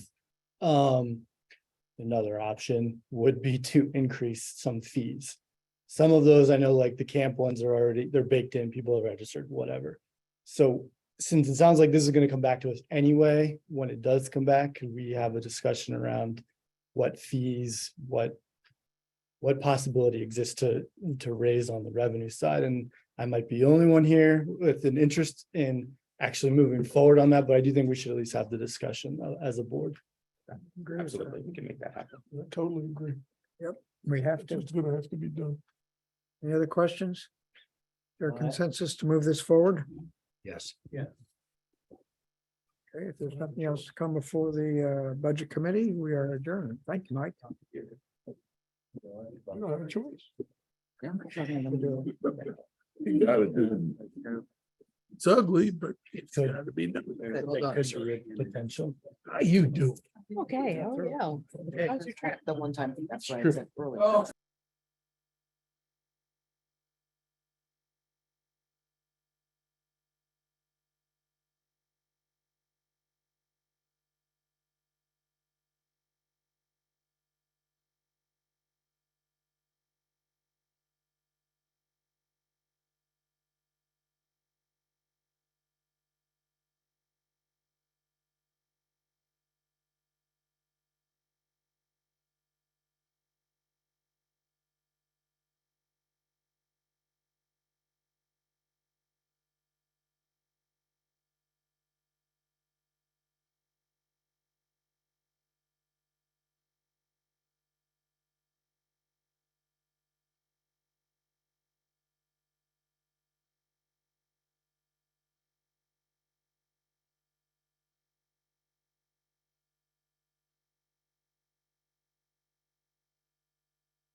we need to redo?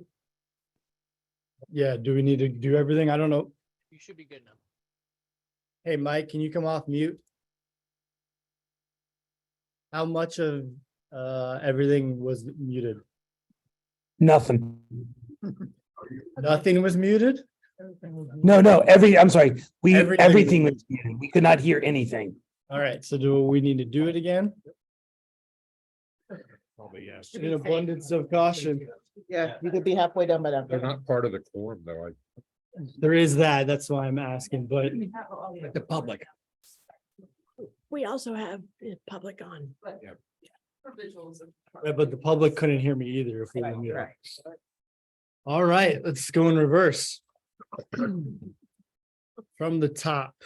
Administrative item number 1 is the adoption. Am I not muted, right, Mike? We're good? Okay.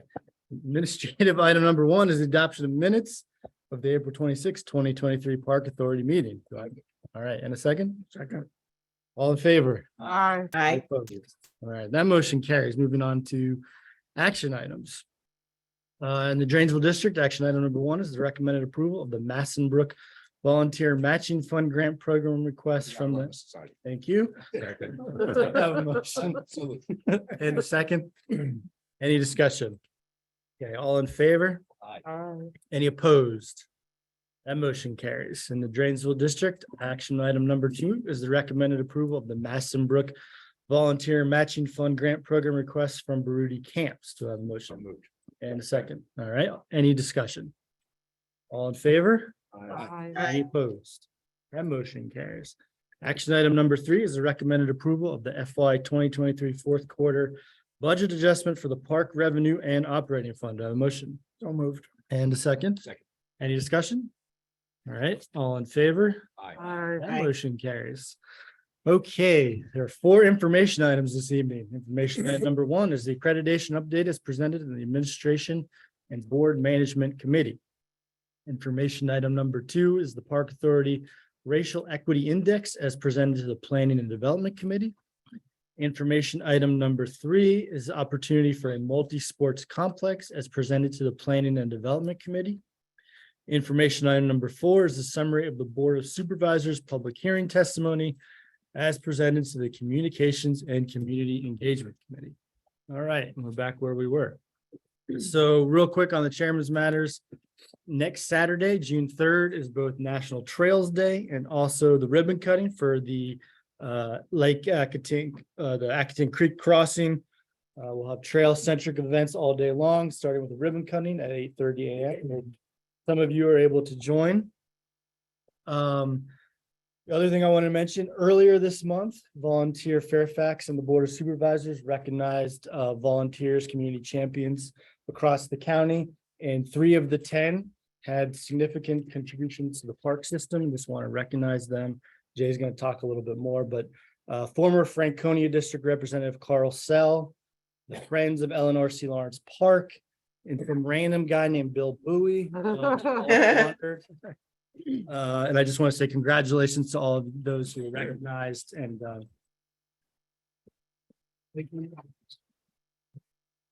thank them for their support of Fairfax County Parks, all of them over many, many years. That, Jay, turn it over to you. So I'm gonna start off, thank you, Kyle. I'm gonna start off and Lupita, want to come up? I just want to introduce, Lupita is our new equity officer, so I just thought we'd introduce her and say hello. Do you want to sit down and just tell them a little bit about? We've got plenty of time. Nobody wants to go home. Definitely not Linwood. I'd like to stay as long as possible, so. We have to wait till it gets dark. That's true. That's true. Go ahead and just introduce yourself. So hello, my name is Lupita Marcos Rubio, and I am the new equity officer, and I'm really honored to be here. I have about 20 years of history off and on with Fairfax County. Very proud to be a public servant, and I'm here to support you with anything you need. Welcome. Welcome. Welcome. Thank you. Thank you. Thank you. Pull up the, thank you. So spring has sprung. And as you all know, we've had lots of events. Next slide. So I want to start off by the Eakin Philanthropy Awards from last year's Ellie Doyle. We went around, met with the recipients and took some photos. So there's the Adler Foundation at Jesse's Big Backyard, Carousel, Eleanor C. Lawrence Park Friends at Eleanor C. Lawrence, Wegmans, obviously at the Wegmans, and McLean Youth Soccer. Next slide. So this is the second year that we've done Take Your Child to Work Day. It's very, very popular. We had it at Frying Pan Farm Park for the second time. It was a hit. Again, I say there's something about watching our staff do for kids and teach kids. There's a whole other thing to watch our staff do for our own kids. And it's really is a special experience. We had a children's board meeting here. If you see the picture on the bottom, that's probably the best part in Harity. I have a video. I'll show it to you. I don't know if it's like, you know, I mean, they're fine, but they all sit around and they debate on life, whether or not boys should rule and girls should rule and who voting the president. And I have to share it. It is probably the most hilarious thing because they were very serious about voting. So that was Take Your Kid to Work Day. Next slide. So we had Healthy Strides, 435 runners plus one board member, correct? And did you do Healthy Strides? I think he died. Okay. At Burke Lake Trail, 5K, 10K, and Kids Dash. It was on April 29th. Signature event of the Healthy Strides Community Program, 140 hours of community volunteer participation, and a portion of the proceeds from the event were donated to the Park Foundation to be directed to supporting Burke Lake Park. So staff, again, phenomenal staff leading the effort during this event, and there were some fallen trees and it didn't deter us and we got them out of there. Next slide. So these are all for one day. May 6th, so well, one weekend, May 6th and 7th. Lots of events happening. We had Colmore Community Day. We had the Hoag Park ribbon cutting. On the left, Colmore Community Day was really successful. It's the second day that it was just a beautiful beautiful day. We had so many people that were out there doing stuff. We had people talking about our mobile nature center. We had the nature centers in the library talking about what they have there. There's kids playing soccer, all of the emergency services. It was just really really great. And then there's Ron playing pickleball at Hoag Park. A ribbon cutting also includes a community garden and a phenomenal playground that you see behind you. Next slide. Also that day was Spring Farm Day at Frying Pan Farm Park. So Spring Farm Day again had so many people there enjoying all the things that Frying Pan Farm Park had to offer. And then on Sunday was Wetlands Awareness Day at Huntley Meadow. Next slide. And we opened the last few weeks, as a lot of you know, we opened all of the farmers markets. And so all 10 of the Park Authority farmers markets are now open, and they provide a way for residents to access locally grown products. All 10 locations now include food scraps, drop off for composting, which is phenomenal. And 5 markets have SNAP benefits, and we are looking at ways to expand our SNAP benefits at our farmers markets. Where does the food go then? From there to where? From the for composting? Yeah. I believe it goes to DPW. It goes to the ICC transportation. Okay. Or landfill complex. It's part of the DPWS program. Okay. Is it just internal, like to the county, the composting, or is it? That's how it's initiated. Yeah. Next slide, thank you. Golf and Special Olympics Golf Clinic. The revolution is inclusion. The Park Authority, in partnership with the Special Olympics, hosted a golf clinic May 20th at Laurel Hill Golf Club. The event attracted nearly 20 Special Olympic athletes who were introduced to the sport and taught basics of a golf swing by the Eisman Golf Academy. Smiles were had, positive experiences were created, and new friends were made. That's really phenomenal. Next slide. Again,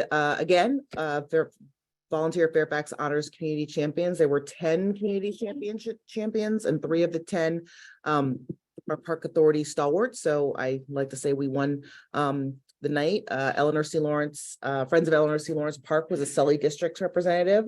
And Carl Sell, who's Franconia District and was formerly the chairman of the Park Authority, I think 71-ish. And William Bowie was the Hunter Mill District Representative.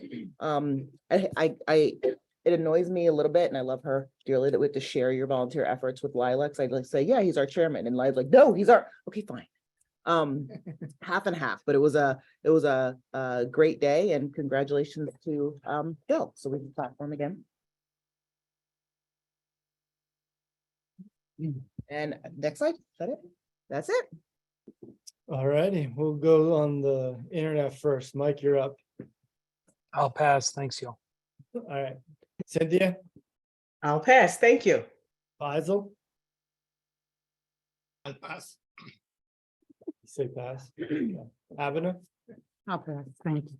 Ron, I'll just mention that I did get a chance to play pickleball. Mhm. And I still like golf better, but there is a place for pickleball in my future. And I just want to remind everybody that the summer concert season is upon us. So please get out to all the parks. Pretty much every night of the week, there's going to be a concert someplace, so enjoy. Tim, I pass, thank you. Ken, Second, Mr. Kendall's comment about the concert series. It's very much worthwhile, and tell your neighbors about it. And follow up on Jay's comment about the Park Authority's only sponsored run. It was a great success thanks to the efforts of Julie Frederickson and her staff. Thank you for that. Tim. In full support of Linwood, I pass. All right then. Allison, we have nothing else coming before us, correct? Right then. Then I will adjourn our meeting and see you guys in a couple weeks. Very well done. Very good. Very good. Yeah, Diane Cameron, they mentioned her. Even with the, all right. Even with having.